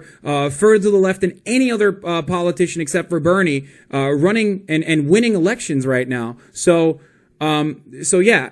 This is the alliance that I talk about a lot. We might have our disagreements on really important issues like freedom of speech or how collective action should work in protecting the already marginalized. But in the end of the day, we agree that we should still use our democratic means when we possibly can. Now, I want to bring on Trihex, who's in here. And we can continue this conversation after he fangirls over you a little bit, because he's really excited. For those of you who are, you're already familiar. Trihex needs no introduction. I briefly gave Kyle, the rundown of who he is. He's a professional speedrunner and an awesome guy. I'm going to add him to the conversation right now. I hope this works. Okay, I'm calling you right now, Trihex. Get in there, buddy. I don't know how this is going to work, by the way. I still don't know. I don't hear him. Okay, no, he just joined. Hold on. Let's see how this works. Yeah, hang on. Wait. Now I do. Wait, Trihex, you got to put your camera on, right? Or are you? Yeah. Go first. I'm making sure my audio's good. Okay. Yeah, you're good. I hear you now. Okay, hang on. Let's make sure I haven't used this program in a while. So I got like two microphones. I want to make sure I'm using the right one here. We don't, us gamers. You're doing this, I'm just going to go take a piss real quick, but I'll be right back. All right, perfect. Yeah, you go do that, man. Sorry. Sorry for... Yeah, one sec. Okay. 1 sec. And now, while Kyle is gone, you guys can all tell me why I'm not being defensive enough, and I'm not fucking, Trihex isn't using his good mic. Yeah, hang on. Yeah, I'm going to fix that right now. Okay. Tell me how fucking wrong I am. Get Destiny versus Kyle. All right. I should sound good now, though. All right. Everyone that keeps saying fucking we should have Destiny have these discussions instead of us on are actually being disrespectful to me. I don't know if you understand that or not, or if you have the capacity to realize that, because I'm perfectly capable of having this conversation with Kyle myself. I just also don't want to push back aggressively on someone whose work I appreciate and someone who I've deemed to be a valuable ally. Now, we can, of course, have a conversation specifically structured around freedom of speech in the future, but I don't want to fucking have Kyle come on the show and be nice enough to come on the show and then participate and then start dunking on him on his perspective on freedom of speech out of fucking nowhere. Yeah, he said Sargon of Akkad is smart. Who gives a fuck? Get over it, okay? Like, get the fuck over it, guys. Anyway, and also, while you're getting the fuck over it, use your goddamn Twitch Prime subs right now to fucking subscribe, or else I'm gonna lose my fucking mind, okay? Hasan, you're dumb. Yeah, whatever. Here. I want to see some fucking subs right now. I want to see some motherfucking subs right now. There we go. Thank you. I want to say I'm getting my webcam fixed right now. Triggered ass chat, dude. All right, yeah, I'm waiting for you to. No, don't worry, Kyle's not even here yet. So, dude. I had a guy earlier, man. I'm starting to get some of that, some of this too, man. I had a guy who was like subbing with some obscene N-word bombs in his his Twitch name. It was the same guy over and over again, but he would never like tell me what he was mad about. He just kept doing it over and over again, and I'm like, I'm back, y'all. You're still triggered, dude. Yeah, oftentimes people are just angry. Like, that's the whole point of Kyle. We're waiting on Trihex to put on his camera. We're waiting on him to turn on his camera. But yeah, 1 second. Kyle is too idealistic on Antifa tactics, and then for some reason very pragmatic when it comes to electoral politics. Sure, I don't know. Do you want to address that, Kyle, or no? Yeah, I mean, I guess my counterpoint would just be I'm principled on both issues. So I like to, I mean, we just had the debate. We don't have to go over it again. But my take on free speech, I have principles that I'm trying to apply. And then when it comes to electoral politics, it's the same thing. I have these ideas, these policies that I believe in, and the only way to actually get them implemented is for me to get involved and try to force them on the system by convincing people and getting people elected who agree and all that stuff. So I think it's the same kind of thing, but it was an interesting criticism. It's that I'm idealistic in one sense and not at all in another sense, I guess, is the point. Yeah. Oh, by the way, so Erd Nawaz said, I'm further left than Kyle now, but he brought me over from the pre-alt left in 2015. So people, not everyone has the same level of interest in engaging in theory, or not everyone has the same level of interest in or the same opinions when hey, there he is. Okay. There you go. All right. But yeah, to finish my point, not everyone has the same kind of understanding or the same kind of worldview. So Kyle is of course, and others like Kyle are of course incredibly important, especially in America where politics is so fucking far to the right, where we can have these sorts of discussions back and forth, but in the end of the day, no one should forget that Kyle is not only an incredibly valuable ally, but a leader of the progressive movement in America. Whether you guys think from your academic perspective that his opinions on capitalism aren't far enough, it doesn't matter. He's still doing a lot more than most people, and he's engaging people, and he's pulling them away from the far right. And also, he has a lot of electoral prescriptions that I find to be genuinely intelligent and better than anything else I've heard. By the way, Trihex, you got to get maybe a little bit further to your right, I think, to be fully in the camera. No, I got you. I can. What I would tell those people, Haas, is I come as advertised. So I always find it, like, with me, I find it hilarious when people try to, like, dig deeper or beneath the surface, or like, what is he really trying to say, or what does he really believe? It's like, no, I'm telling you exactly what I believe, and I'm telling you, I even give people exactly how I describe myself. I don't even like the term progressive necessarily. I like either social democracy or populist left or libertarian left. Like, any of those labels I think are more accurate than just saying progressive, or than saying like, oh, I'm post-capitalist. So the whole thing is, if you don't agree with that, fine. That's just whatever. I'm not the flavor of ideology that you necessarily agree with, and that's cool. But just know that you're getting exactly, I come exactly as advertised. So there's, take it or leave it is basically the point. All right. There you have it, folks. Okay. So I brought in Trihex, who is a professional. He's a professional speedrunner. and one of the oldest and most important content creators on the platform on Twitch. He gets thousands and thousands of concurrent viewers watching him play Mario and a variety of different games all night, every night. And he's also a big Seltzer boy. So I wanted to bring him on and introduce you to. Respect. So that you guys could have a conversation. Except we recently did a political compass test, and it turns out Trihex is even further to the left than I am. So I don't know. Maybe he will disagree with you now. Who knows? Who knows? But here, without further ado, I just wanted to bring you two together. Nice to meet you, man. No, absolute, dude. Oh my God, I'm my best here not to fanboy into absolute oblivion, man. Kyle, dude, you were, dude, what do I even say, man? I don't want to derail y'all's conversation hardcore right now, but just to introduce who I am relative to what you currently do, man. Like, there was a kind of went over this briefly with Hasan on our discussion 2 days ago, but like, I recently, relative to the entirety of like even your channel, for example, recently got into politics, and as of like 2015, I was really getting into it. And prior to that, I was just a casual viewer of Daily Show of Jon Stewart, where it was like presented to me like an entertaining package of what was generally going on in the world of politics through its absurdity of all the corruption and things like that. And then whenever Jon Stewart stepped down, there was this like gaping hole in my life of like, how do I remain informed now? I have to actually apply effort. And through that, and through searching for other avenues to remain informed on the political climate in USA, I ran into your channel.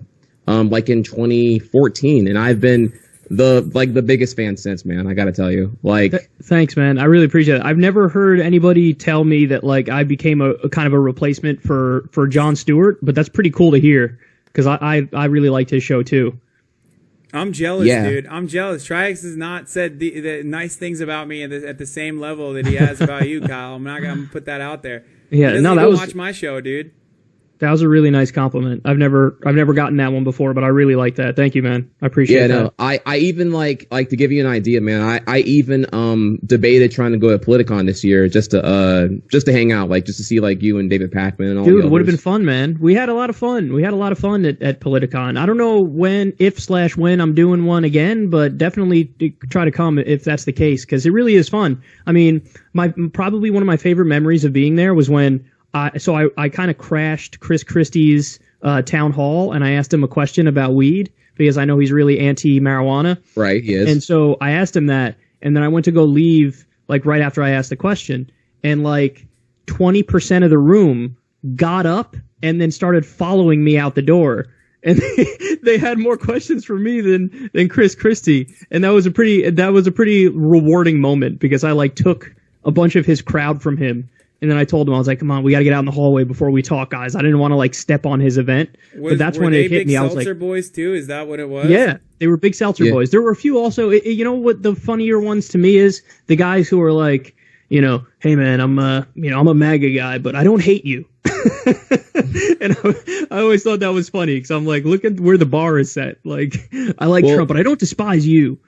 Because you keep it real. The one thing I like about your channel, hopefully you don't ever feel like deterred from this, is that I know that you use a lot of strong language. Not that I'm against that at all, by the way. Like, I curse all the fucking time, too. But, like, you get emotional when I feel it's justified. When there's, like, just blatant hypocrisy or stupid bullshit going on, like, you get uppity up and you're fucking yelling at the microphone. You're just like, what the fuck, dude? This is so stupid. And I love that. Man. I love that. Like, it makes it feel like, yeah, there are things worthy of getting upset about. Currently. Thanks, man. And I love that. It's funny because whenever people ask like, oh, you know, what's your style? I just think, I don't know. I just kind of read the news or look at some videos on the news and certain pundits who I know might be newsworthy. And then I just kind of talk about it. You know, there's like, when I do a segment, I usually have just like some bullet points. Like I'll have the actual facts in the story laid out for me, but then I just have a couple bullet points and then I'm just riffing. And I feel like that's a new thing in terms of like a new style of political commentary and there was an evolution of it. So there was Jon Stewart, like you said, but he was kind of, obviously he's scripted because he's a comedian. But then there was like Rush Limbaugh, but that was the right-wing talk radio. And I don't think they're really entertaining. I think they just say bad things and people watch or listen. But now I feel like it's a whole new thing. And actually, Haas, I think TYT, they were probably the godfathers of it. Yeah, of like definitely. that sort of punditry or that sort of like op-ed, video op-eds. Yeah. Yep. Yeah, That's right. I think so. Yeah.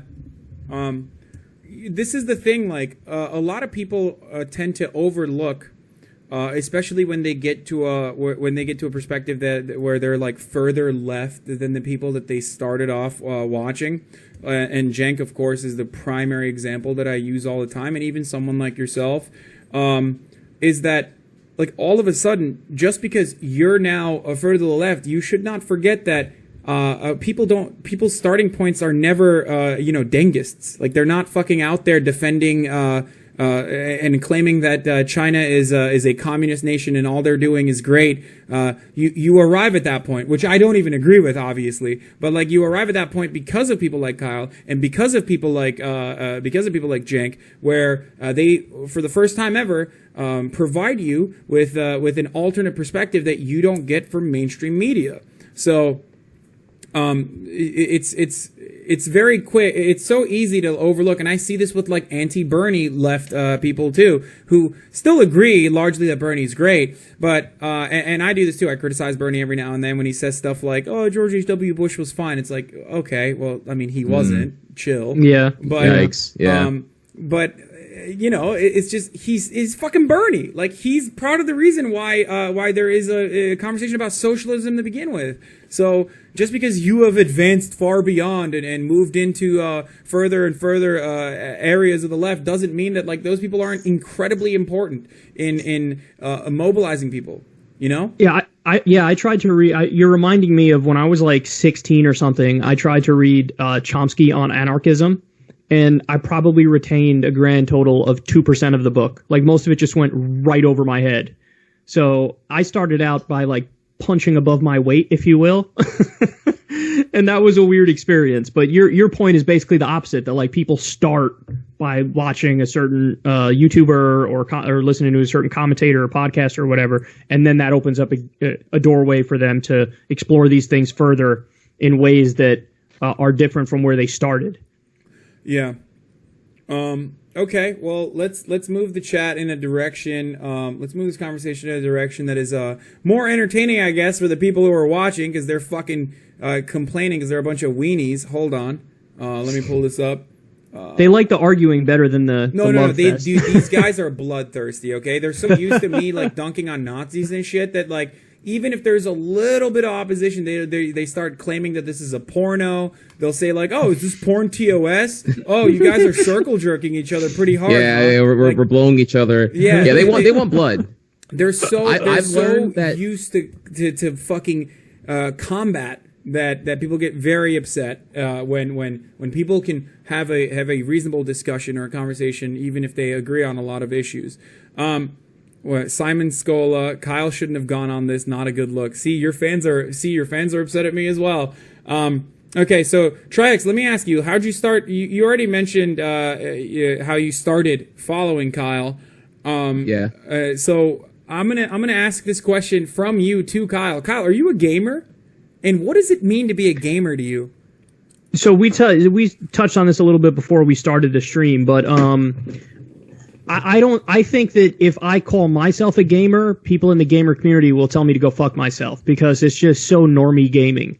You know, like if to walk through my history of it, I mean, when I was a kid, it was Super Nintendo, and I played Donkey Kong, and I played Mario Kart. No, was Mario Kart on N64? I don't remember. But it was on both Super Nintendo and okay, I think I played it more on the N64. So I started Super Nintendo. I never had a Sega Genesis, although I wanted one pretty badly. And then I went to N64. I played a lot of games on N64. Then there was the PS2 era where I played a bunch of games on PS2. Then there was the 360 era. Well, so the ones that I really remember, well, you're going to make fun of me, because it was for PS2 and for Xbox 360 that I remember the most. And a lot of it was, so there was some Rainbow Six in there for 360. Which I enjoyed. It was one of my favorite first-person shooter games. I tried Halo and didn't like it. I wasn't good at it. And then the two biggest were Tiger Woods Golf, which I loved, and I would do the Call of Duty that had Nazi zombies, and me and my buddy would just play that all day and night for Wait, so you didn't want to engage the Nazis in a meaningful discussion, and you killed them instead? Wait, hold on.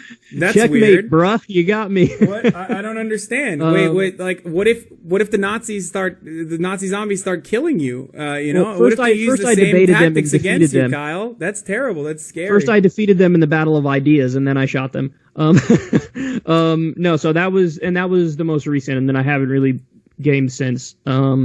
I never really got into PC gaming, but I almost regret that in a way, because it seems like that I really missed out on where the good stuff was, using the console instead of PC gaming.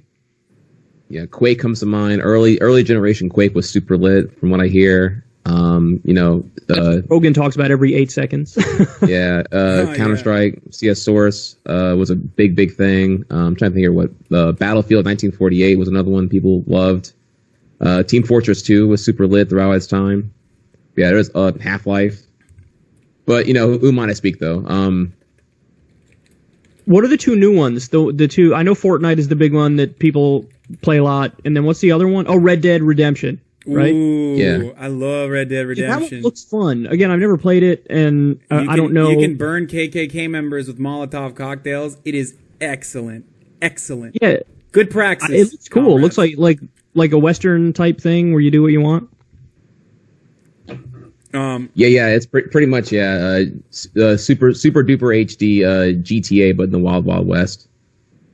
Yeah, that sounds badass. Yeah, no, okay. So if I can come in here now about the whole gaming thing, there's two things there, right? There's kind of this. It's kind of minimized now, but I'm thinking back to some like gotcha attorneys who are like super anti-gaming, who love to deflect all the gun violence in USA back to the media, particularly gun violence to video games. And one guy comes to mind here, might be familiar with him, Jack Thompson.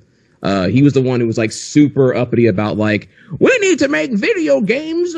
It's the reason why kids are going crazy and shooting up schools. And it's like, your argument's super weak because you're just deflecting, and there's much more hyperviolence in other medias, but you're gonna strictly target gaming. Sure. Since then we've had studies that about that kind of thing in the first place. But that aside, now, whenever I hear the term like, "Are you a gamer?" I feel like there's like a certain stigma attached to that, because like when you say you're a gamer, like it's like, okay, well, if you read books, are you a reader? If you watch movies, are you a watcher? But if you're a gamer, it's like, I don't know, it feels like a loaded statement.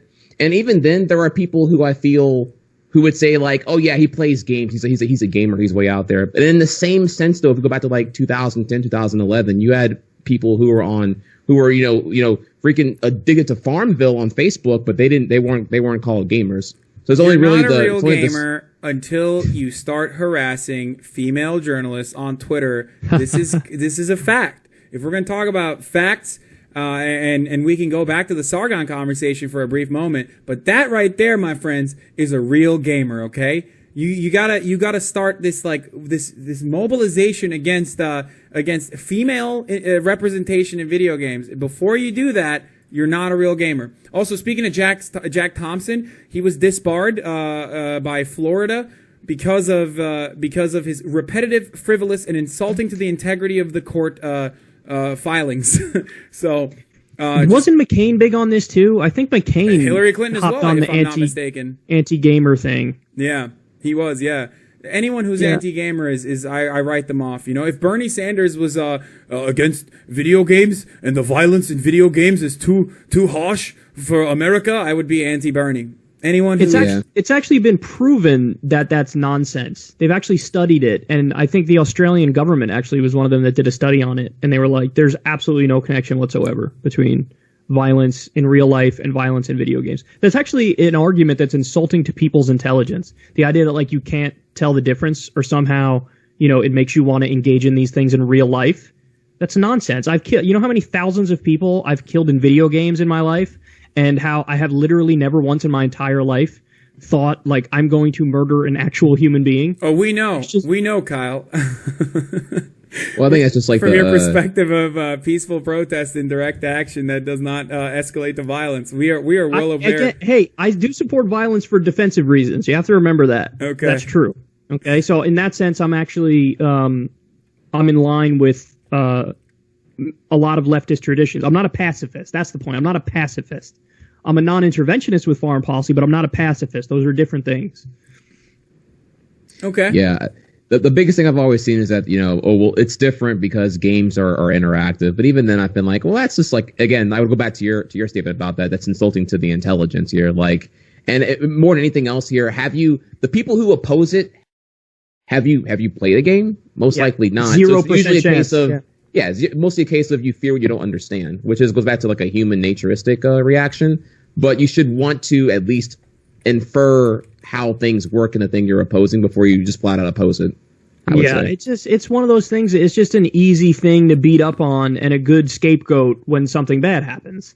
So, when they start yelping about video games after there's some shooting, it's like that's a great deflection from really changing some policies that would make sense.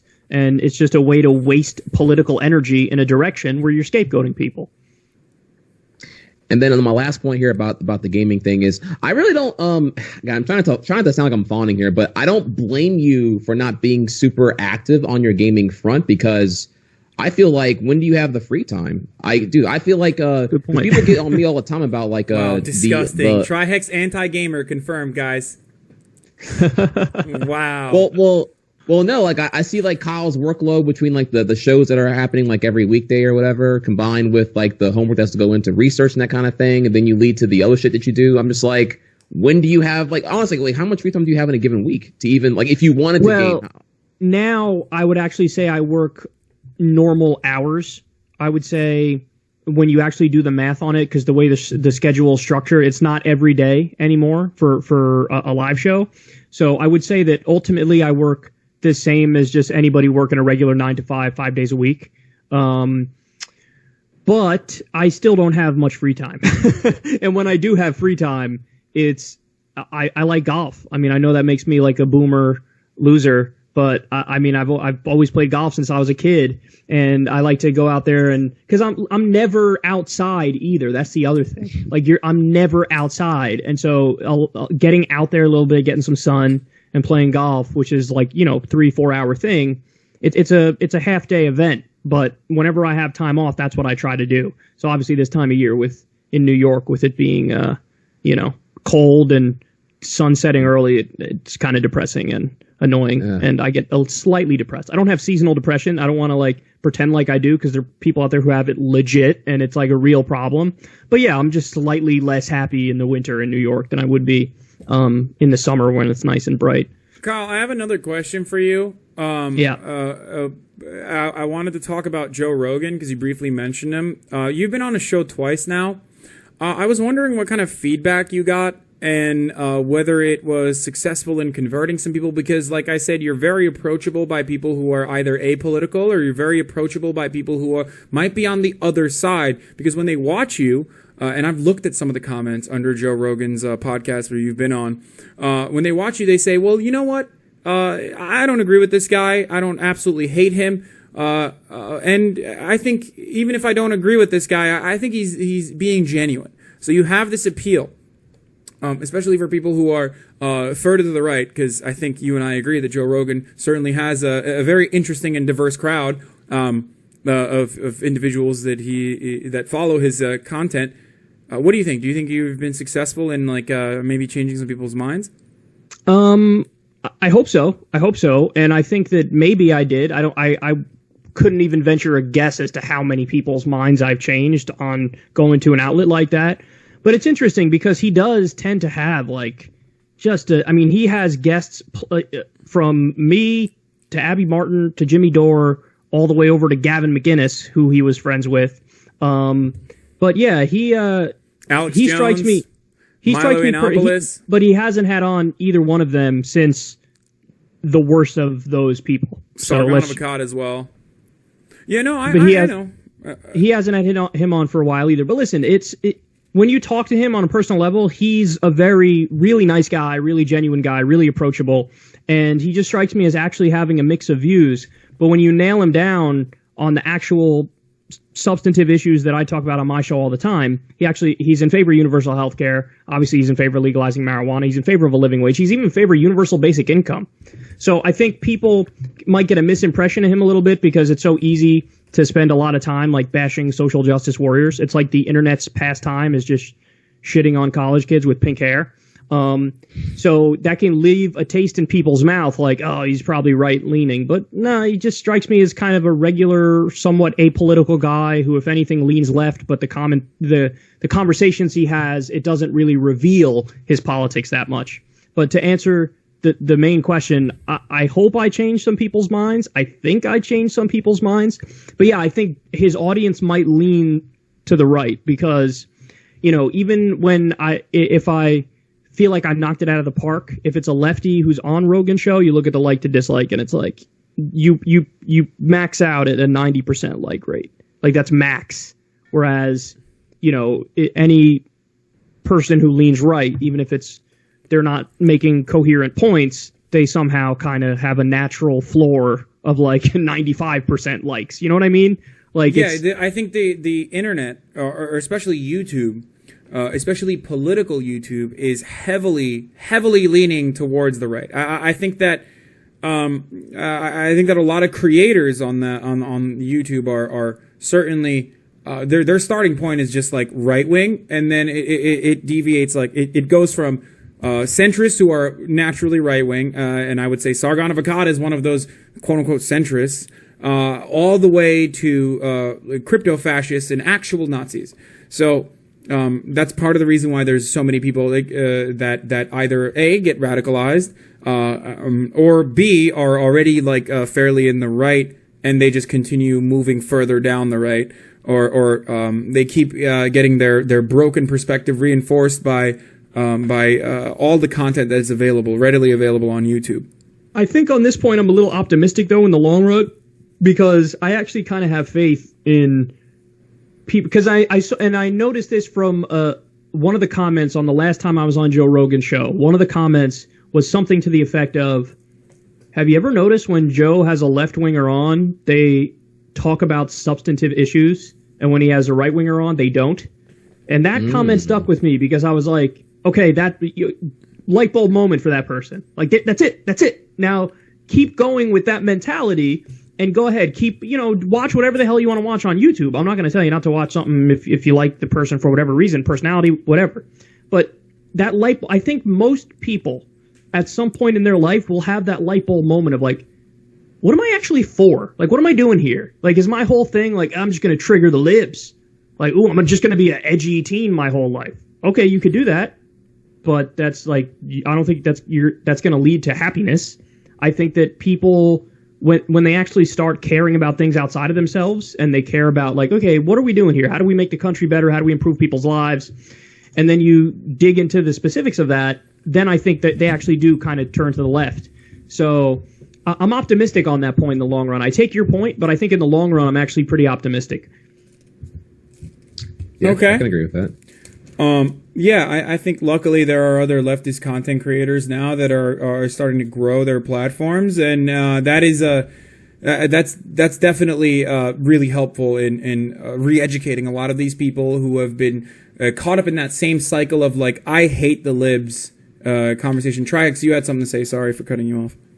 Yeah, my only thing about what you're bringing up there, Kyle, is the do you find though that the I guess like the clickbait fodder of the anti-SJW montages, like the SJW getting owned on a college campus, like with the impromptu debates. Do you find that, I feel like there's a lot of those, right? It's not hard to go from like one Joe Rogan clip into like two more related videos, and then you're on like what is like an infinite stampede of anti-SJW content with the owned montages. Do you find that those are kind of like what's like giving the appetite for like to be trained to like see these I don't know if I want to call them emotionally charged, but like, dude, there's a lot of yelling going on in most of those montages.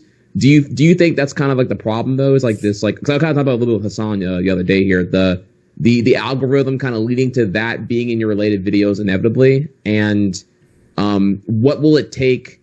Do you think that there must be like a reduction done on the on those extreme left SJW owned montages in order for the appetite to recognize wanting substance brought up in left topping points?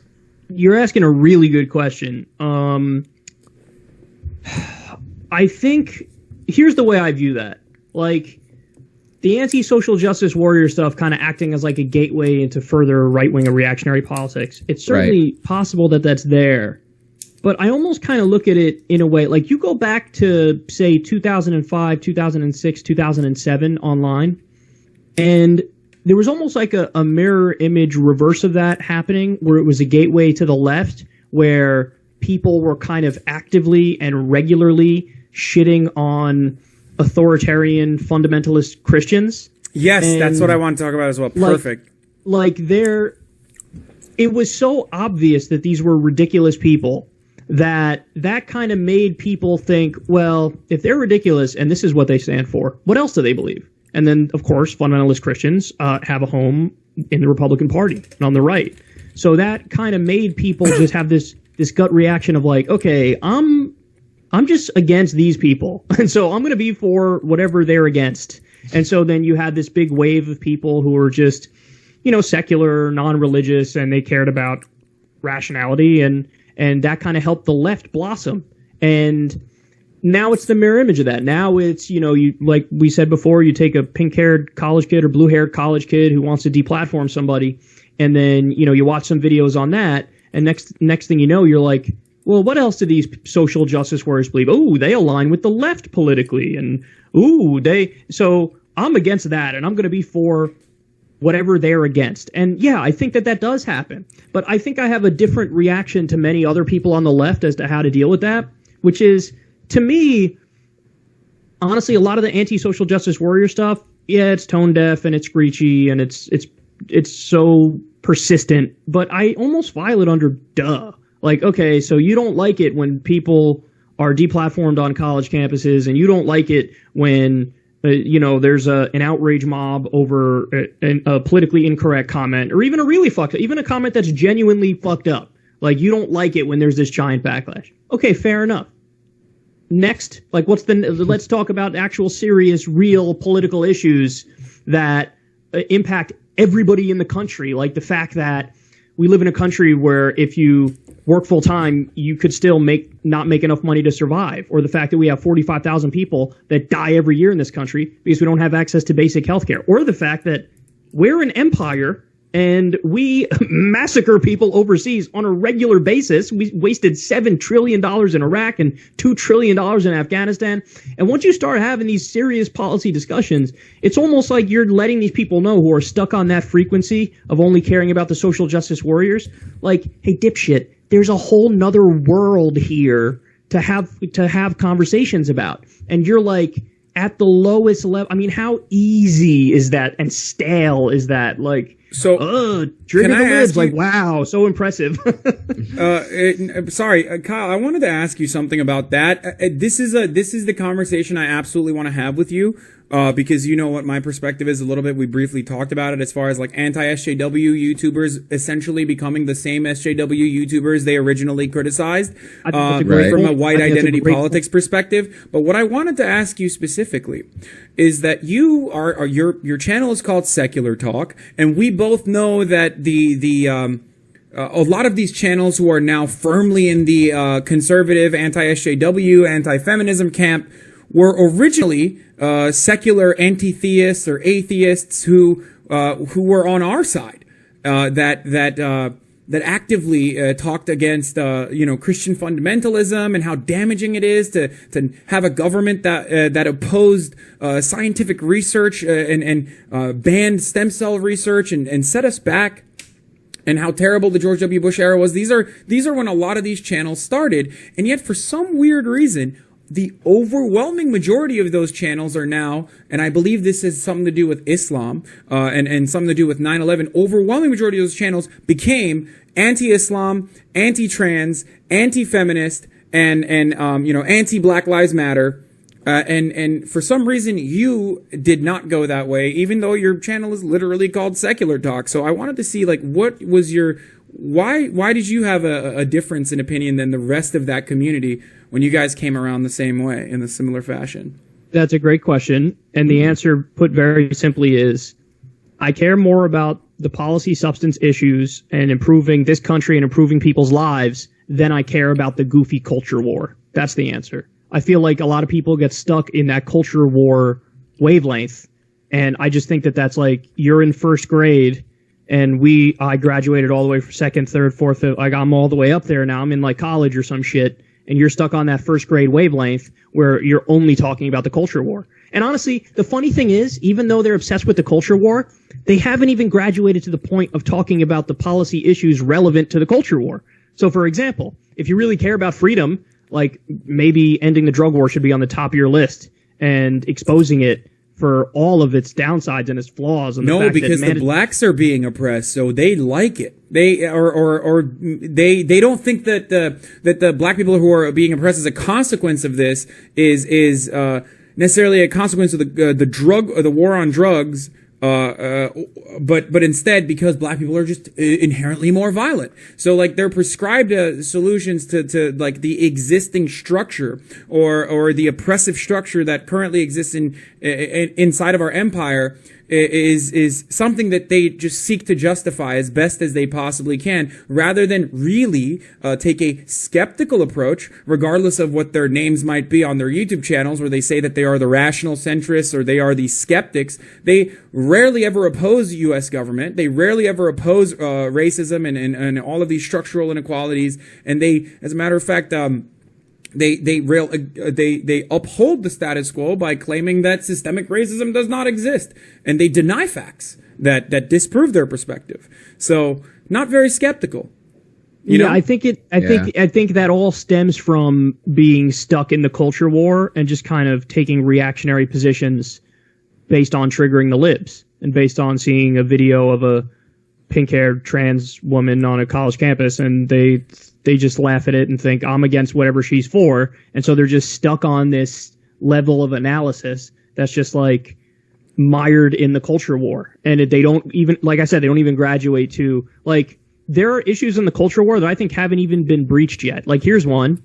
How about euthanasia? How about the right to physician-assisted suicide? Nobody even talks about that, and I think that's a huge freedom issue. Like, if you're in extreme pain when you're about to die and you're like, I kind of want to go peacefully, so could I get, can I get that right? Like, I mean, we treat dogs better than we treat our grandmas and grandpas. Like, that's one of those issues, and there's a million of them. How about the right to, there should be legal, taxed, and regulated sex work in this country. There should be legal, taxed, and regulated gambling in this country. Like, it's amazing because these people care so much about the culture war, but they don't even get to, like, well, here are the relevant policies that we can have a conversation about to really have a culture war and have a side that's pro-freedom. It's just all stuck on this level of, like, I'm going to trigger the libs and I'm against whatever they're for.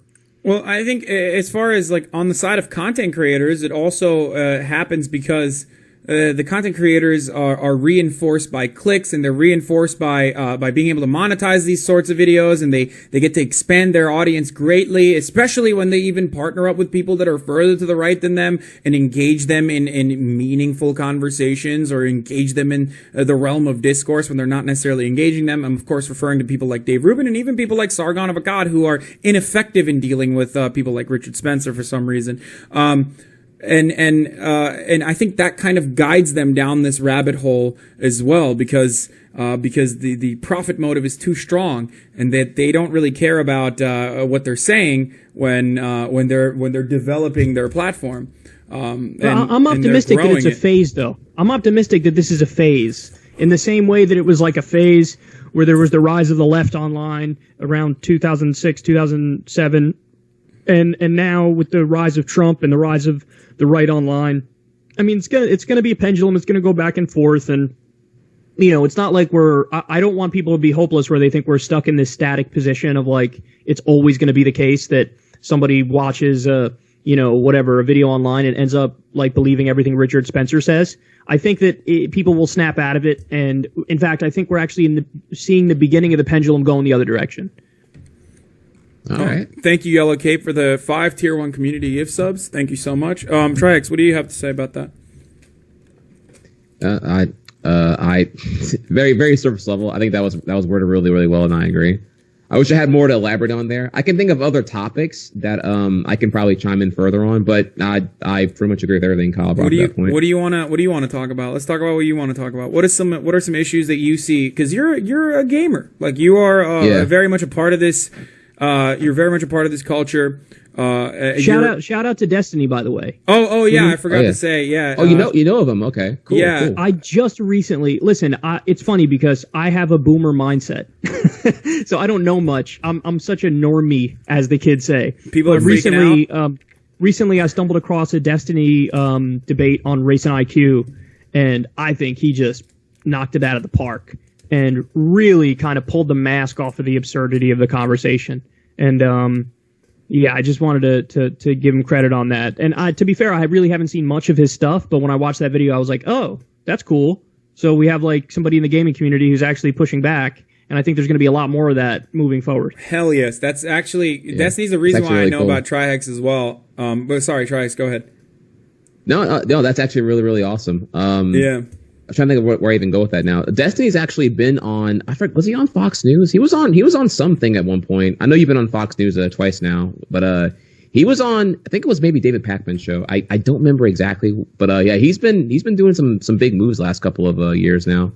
The thing that I can think of here. All right. So here's let me give you the situation of why I was like previously like in terms of like being a content creator, I was more apolitical. I was never actually apolitical, but like I never exposed my political leanings or anything I was passionate about advocating for. Was because I got a lot of backlash whenever throughout the 2016 election, whenever there was like, the DNC fucking over Bernie and there was blatant corruption going on here. Hillary's like points were like zero substance and a bunch of nonsense alongside going for like weak limp noodle shit like $12 an hour being a living wage rather than going for advocating for something stronger like $15 an hour. Alongside, just the rampant amount of lies going on throughout the Republican campaign, whether it be Chris Christie lying about things or Trump calling out talking points that then people have to double down on, and just all the nonsense circus, right? To me, it all seemed alarmingly absurd, and I wanted to call out these things. I remember yelling at my TV watching some of these debates that were going on, and I was hesitant to do that because of because I've never been really active on politics on my Twitter, in my stream, and I didn't know how much of my own fan base were Trumpist or very right leaning or really because they'll infer, if they like you, they'll project themselves, the best of themselves onto you. So it's like kind of like you're cannibalizing your own audience if you go further and further into that rabbit hole. And so for a long time, I was scared until like Trump won, and then things were like, then you saw like a big rise in like I don't want to call it domestic hate crimes, I guess. Like I saw, like N-word slurs on restroom stalls at certain schools are happening throughout North Carolina. You had more people snatching hijabs off persons and stuff like that. I remember a couple incidents here and there I was reading about. I was like, oh, this is so bad. This actually makes me very, very sad. I wish I could do something right now, and I wanted to advocate for like bringing awareness to these things that are going on and be part of the solution rather than like, stand by and let the status quo continue. And the thing, bringing it back to you here, is that I did that at first for a couple times, but I was losing Twitter followers. I was getting in like, I guess, impromptu social media debates, which aren't really debates. It's more like, I'm going to reinforce my worldview and tell you, fuck you, you fucking idiot, and move on. You don't really change anything. It's not really productive. And I felt like I could be doing better on my own bottom line by just not engaging and just going to stream and play games instead, right? So my thing back to you is, how do you deal with that? Do you even go to your Twitter mentions? Do you even go down that thing? Because I feel like it's a giant shit stain waiting to be acknowledged in your laundry bin. Yeah, no. I mean, I know that there are criticisms that are legit and that I can read and digest and even agree with. But then there's always a solid chunk of the criticisms that are just like, this is so wrong and so off base that it literally impacts your mental health. Like if you are swimming in that ocean of the Twitter mentions, like you'll start to think the worst of yourself. You'll be like, am I like dead wrong about everything? Like, am I a dick? Did I not make myself clear? Is this person correct? Because there are people, no matter how clear you think you are and no matter how much you think you're standing for the right things and making solid arguments, there are people who fucking despise despise you with every five. They hate everything about you. They hate the things you say. They love hate how hating you you. say it. Yeah. So no, I think that there's a tipping point. I don't know what that number is of followers on Twitter, because that's the main social media outlet I use. But there's a tipping point where I couldn't do it anymore. I just couldn't read the mentions anymore. So if I ever even happen to see a mention, it's really by accident, because I just wasn't going to sit there and be like, feel like shit off of comments that I know are bullshit. Just complete, like, let me think about this objective and as reasonably as possible, and this is a bullshit thing this person is saying. So no, I just don't do it anymore. But you know, but then I get spoiled, because then there was the flip side of that, where when I went to Politicon, there were just so many great listeners to the show who came, and the things they said, man, it really touches you. They're like, oh, you know, you changed my life and you really helped me in this way and that way. And I was like, wow, I don't deserve this, like, heaping praise and adoration. And it just makes you feel like, wow, this is amazing. So you get the extremes on both ends, I guess. You get the negative onslaught sometimes, but then you get the positive stuff. And yeah, I mean, I don't. My only policy that I try to abide by now is just don't spend a lot of time going through Twitter mentions, and just kind of keep your nose to the grindstone and keep trying to just do what you do. And the fact of the matter is, when you do political commentary, you're always going to be, by its very nature, political commentary is going to make it so that about half the people hate you and about half the people like you. Like, that's just the very nature of it. Like, because, you know, if somebody's nominally on the left, even if they're like an establishment Democrat, if they hear me talking about, like, I don't know, pick the issue, the minimum wage, they'll be like, oh, I agree with him on that. So it's like, you're going to have about half the people like you, half the people hate you for politics. So it's just kind of par for the course, and you have to acknowledge that. Whereas I'd be curious to know, for you, like, for what you do you find that generally, if you just stay apolitical, that it's nothing but support? Oh yeah, for sure. Like, it's like, if you want to be objectively the biggest person ever, like, do you think that, for example, like, you brought up Fortnite, do you think that Ninja's ever going to bring up politics on a stream? Fuck no. Like, that's a hindering to the expansion of your audience pool. Because again, I forget the principle in terms of the psychology of it, but if someone likes you, the less they know about you, the more they'll infer of what they like about you. They'll just assume and fill in, like, you know, until they find out that you don't like things. That's interesting. I never even knew that, but that's fascinating. Yeah, someone could probably help me out here if they can Google give me like a quick, like, chronic Googling here of what it's called. But yeah, there's a thing about that. So I mean, it makes like, sense. It's perfectly reasonable. Yeah. Yeah, well, Ninja's existence is not necessarily political. I talked about this briefly with you before in a previous conversation, Trihex, but we are conditioned to think that being a straight white male is the default, and therefore any identity politics that pertains to straight white males oftentimes gets ignored as identity politics. It wouldn't be. It would usually be considered just regular politics, right?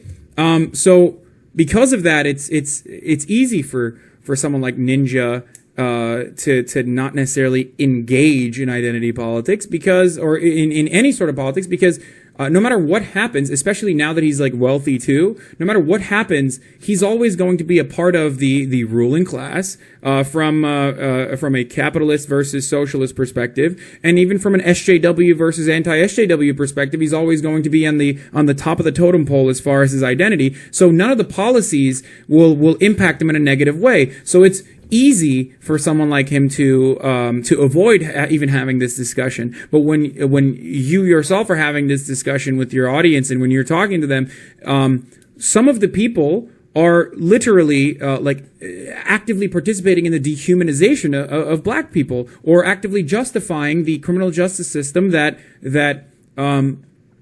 disproportionately targets communities of color. So your existence is inherently political. Everyone's is. It's just a matter of power dynamics. Now, Kyle might disagree with me on this, so I want to hear your perspective as well, Kyle, and yours as well, Trax.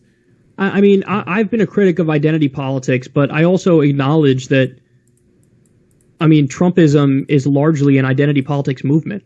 I mean, it's a white identity politics movement. And in fact, it's kind of open and just a well-known historical fact that the Republican Party, post the signing of the Voting Rights Act and the Civil Rights Act, their whole strategy it's called the Southern strategy. And the whole point of it is we need to try to get Southern white males to vote for us. And so we're going to appeal to only Southern white males. And so I would agree with the point that oftentimes in common parlance, when somebody says identity politics, the immediate interpretation is like, oh, black people, brown people, people of color, and social justice warriors and all that stuff. That's what people think of. But in reality, identity politics also means white identity politics, which ironically, to go back to something we spoke about before, Hasan, that's what a lot of the people on the right who cloaked themselves in this idea of, I believe in individualism, that's what I believe in, now all of a sudden they've become part of these collectivist movements based on white identity. So they're going against their own principles with that approach, which again actually is one of the reasons why I'm hopeful for the future, because the far right resurgence is honestly a movement built on sand. It's a foundation of sand because it doesn't make sense in so many different ways. So when people snap out of it and realize that, and I think many of them will as they grow, they're going to go, oh, okay, like, what was really going on here? But yeah, it's an interesting point. You're saying that people of color don't have the luxury of being able to be non-political because you're saying their existence is political by its nature. I think existence is political for everyone. I mean, the fact that we think that a boss gets to, or a CEO gets to secure an overwhelming chunk of the earnings of a company versus the worker barely makes do and barely skirts along and has to live with the constant crippling fear of losing their job if they don't act appropriately. That is political, okay? Everything we do is political. The fact that Kylie Jenner is the youngest female billionaire is political. We're just conditioned not to understand that this is political. But it is very difficult to not feel as though your existence is political if you're a member of a marginalized community, and that's what I mean. And by the way, to steal from Chomsky again, to your point about how just having a boss in and of itself is political, that's true. In fact, Chomsky describes a capitalist system where there's a traditional hierarchy and a boss. He says they're technically little private tyrannies, like little private dictatorships, where the boss can tell you to do like almost anything. There are a few rules where they can't tell you, the boss, can't tell you to murder somebody or suck his dick. Like that's technically illegal, but like almost anything else, the boss can tell you to do it. So it's like a little private tyranny. And you're right, the people don't think about that. Like they think, I just have a job and I go to my job and that's just what I do. I'm not even political. No, that by its very nature is political. I mean, that's very, very, very political. Yeah. I mean, I'm glad we agree on that. So my point is always that, and by the way, I even agree with you as far as like SJW politics or identity politics in the narrow framework that a lot of liberals analyze it from, that doesn't really factor in class and how damaging that is to an overall coalition that we should be building. I think that if you exclusively focus, and there are a lot of uninformed liberals on the SJW side who exclusively look at identity politics from the lens of like only marginalized people's voices should be heard, and this is somewhat of a meme, and it's been it's usually the only thing that you see if you're on the right or if you're on the internet or if you're on YouTube. Like the only introduction you have to like leftist opinions is not from the leftists themselves. It's not from the intelligent advocates, but instead these hysterical social justice warriors on college campuses. Now those social justice warriors might mean well, but if they don't include class as a part of that power dynamic, and absolutely include white people as well as also exploited, and deliberately craft their message to help them understand that, like, look, no, if you're a white person, you also have been exploited historically. You've just been exploited by other white folk. Like, it falls short if you don't necessarily include class as a part of your intersectional message. So I do agree with you. If we hyper focus on just like a few identities, it seems like it's very unappealing to the masses because you have to craft your message and educate them on empathy, on why they should feel for the marginalized. So, and if you don't help them understand that they too are marginalized by the system, then it's not going to work. It's going to be too divisive, and it's easy to dunk on. I think there's nothing more pathetic than the cynical weaponization by establishment Democrats of identity politics. I agree. Where they use that to override the fact that they're not offering anything substantively in terms of the policy issues. So they think if you just be kind enough to people of color and tell them that they're great, and then just don't offer them anything in terms of improving their lives with concrete policy, but that's our path forward. And it's like, what? And listen, I'm just letting everybody know right now, there's going to be a war in 2020, and there will be the cynical weaponization of identity race politics war yet now. Again, used against Bernie Sanders and his supporters on the left. And they're going to erase the people of color who support Bernie Sanders on the left, and they're going to act like, you're all just racist, brocialist Bernie bros if you support Bernie Sanders, and you're not, they're going to make these cynical cases for Kamala Harris and for others. And they're going to try to use identity politics to override the lack of substance on serious issues. And it's going to be terrible. And we're already seeing it now, by the way. I don't know if you saw this, but David Pakman, Amy Siskind wrote an article or tweeted something like, I will not vote for a white male in 2020. And then he was like, that's like a little racist and sexist. And she not only blocked him, but then called a university where he worked and said, I don't want you to have him back as a professor. Dude. And there's going to be a lot of stuff like that moving forward. Dude. Happening. You know this happens to fucking members who are, this happens to socialists or leftists all the time too, and it's so fucking frustrating, and no one ever talks about it. I mean, look at what happened to Mark Lamont Hill on CNN when he got banned from CNN, and people, the same people who are free speech absolutists supposedly, either shut the fuck up, like Barry Weiss, who was like, hey, let's take a look at the intellectual dark web. They're free speech absolutists and warriors and champions and intellectual giants. Did not say a single fucking peep. Did not make a single fucking peep. Also, Barry Weiss, again, started off her career by snitching on BDS activists and Palestinian activists on college campuses and deplatforming them, and also fucking making sure that they lost their jobs. This sort of unequal dynamic is precisely the reason why I advocate for looking at this issue and analyzing it from a case-by-case basis, and then making sure that we deliberately educate people on what our platform represents, or what our that for example, anti-Zionism is not anti-Semitism, and that conflation should not exist, and that people should not lose their jobs for advocating for a different way of reorganizing society. But they should, again, if they're advocating for really, really dangerous ideas that ultimately arrive at the conclusion that like white people and black people, or white people and other minorities, it cannot live with one another,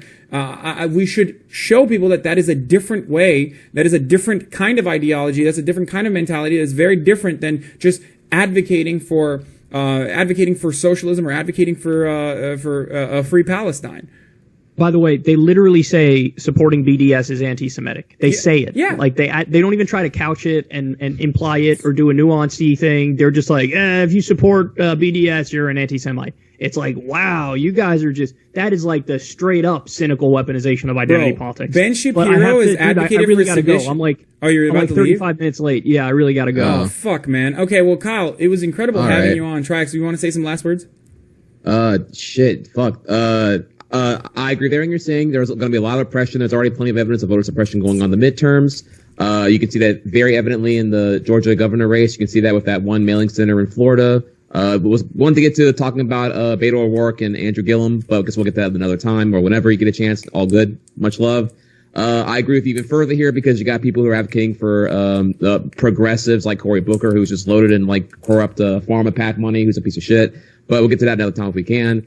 The last thing I actually had a follow up here about the Twitter thing was that one is that I do think it's a big problem in social media that reinforces the particular user's worldview. So the debating on Twitter and social media is kind of an effective way. I do agree it's much more productive to just use your platform to advocate for things you care about rather than going on one-on-one impromptu debates where it's going to tell you like, know you know you all day long as a comeback, which is not really like effective debating.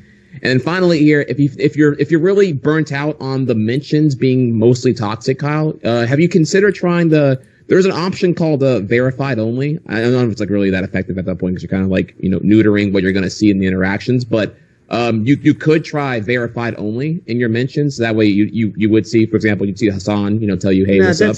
Too elitist for me. I like that's what I figure. Every now and then I like to accidentally see a tweet slip through as I breeze past my mentions. But yeah, I just try to avoid it as much as possible. But I'm not going to shut it off completely. I got you. Yeah. Kyle, you better fucking come back on, dude. You and I have a lot more to discuss, by the way. I hope. All right. I'm serious, dude. It was incredible having you on. Thank you so much for coming on, by the way. All right. Trihex, you want to stay on? Thanks to both of you. I appreciate it. Yeah, man, dude. Much love. Nice meeting you. Bye. Bye, guys.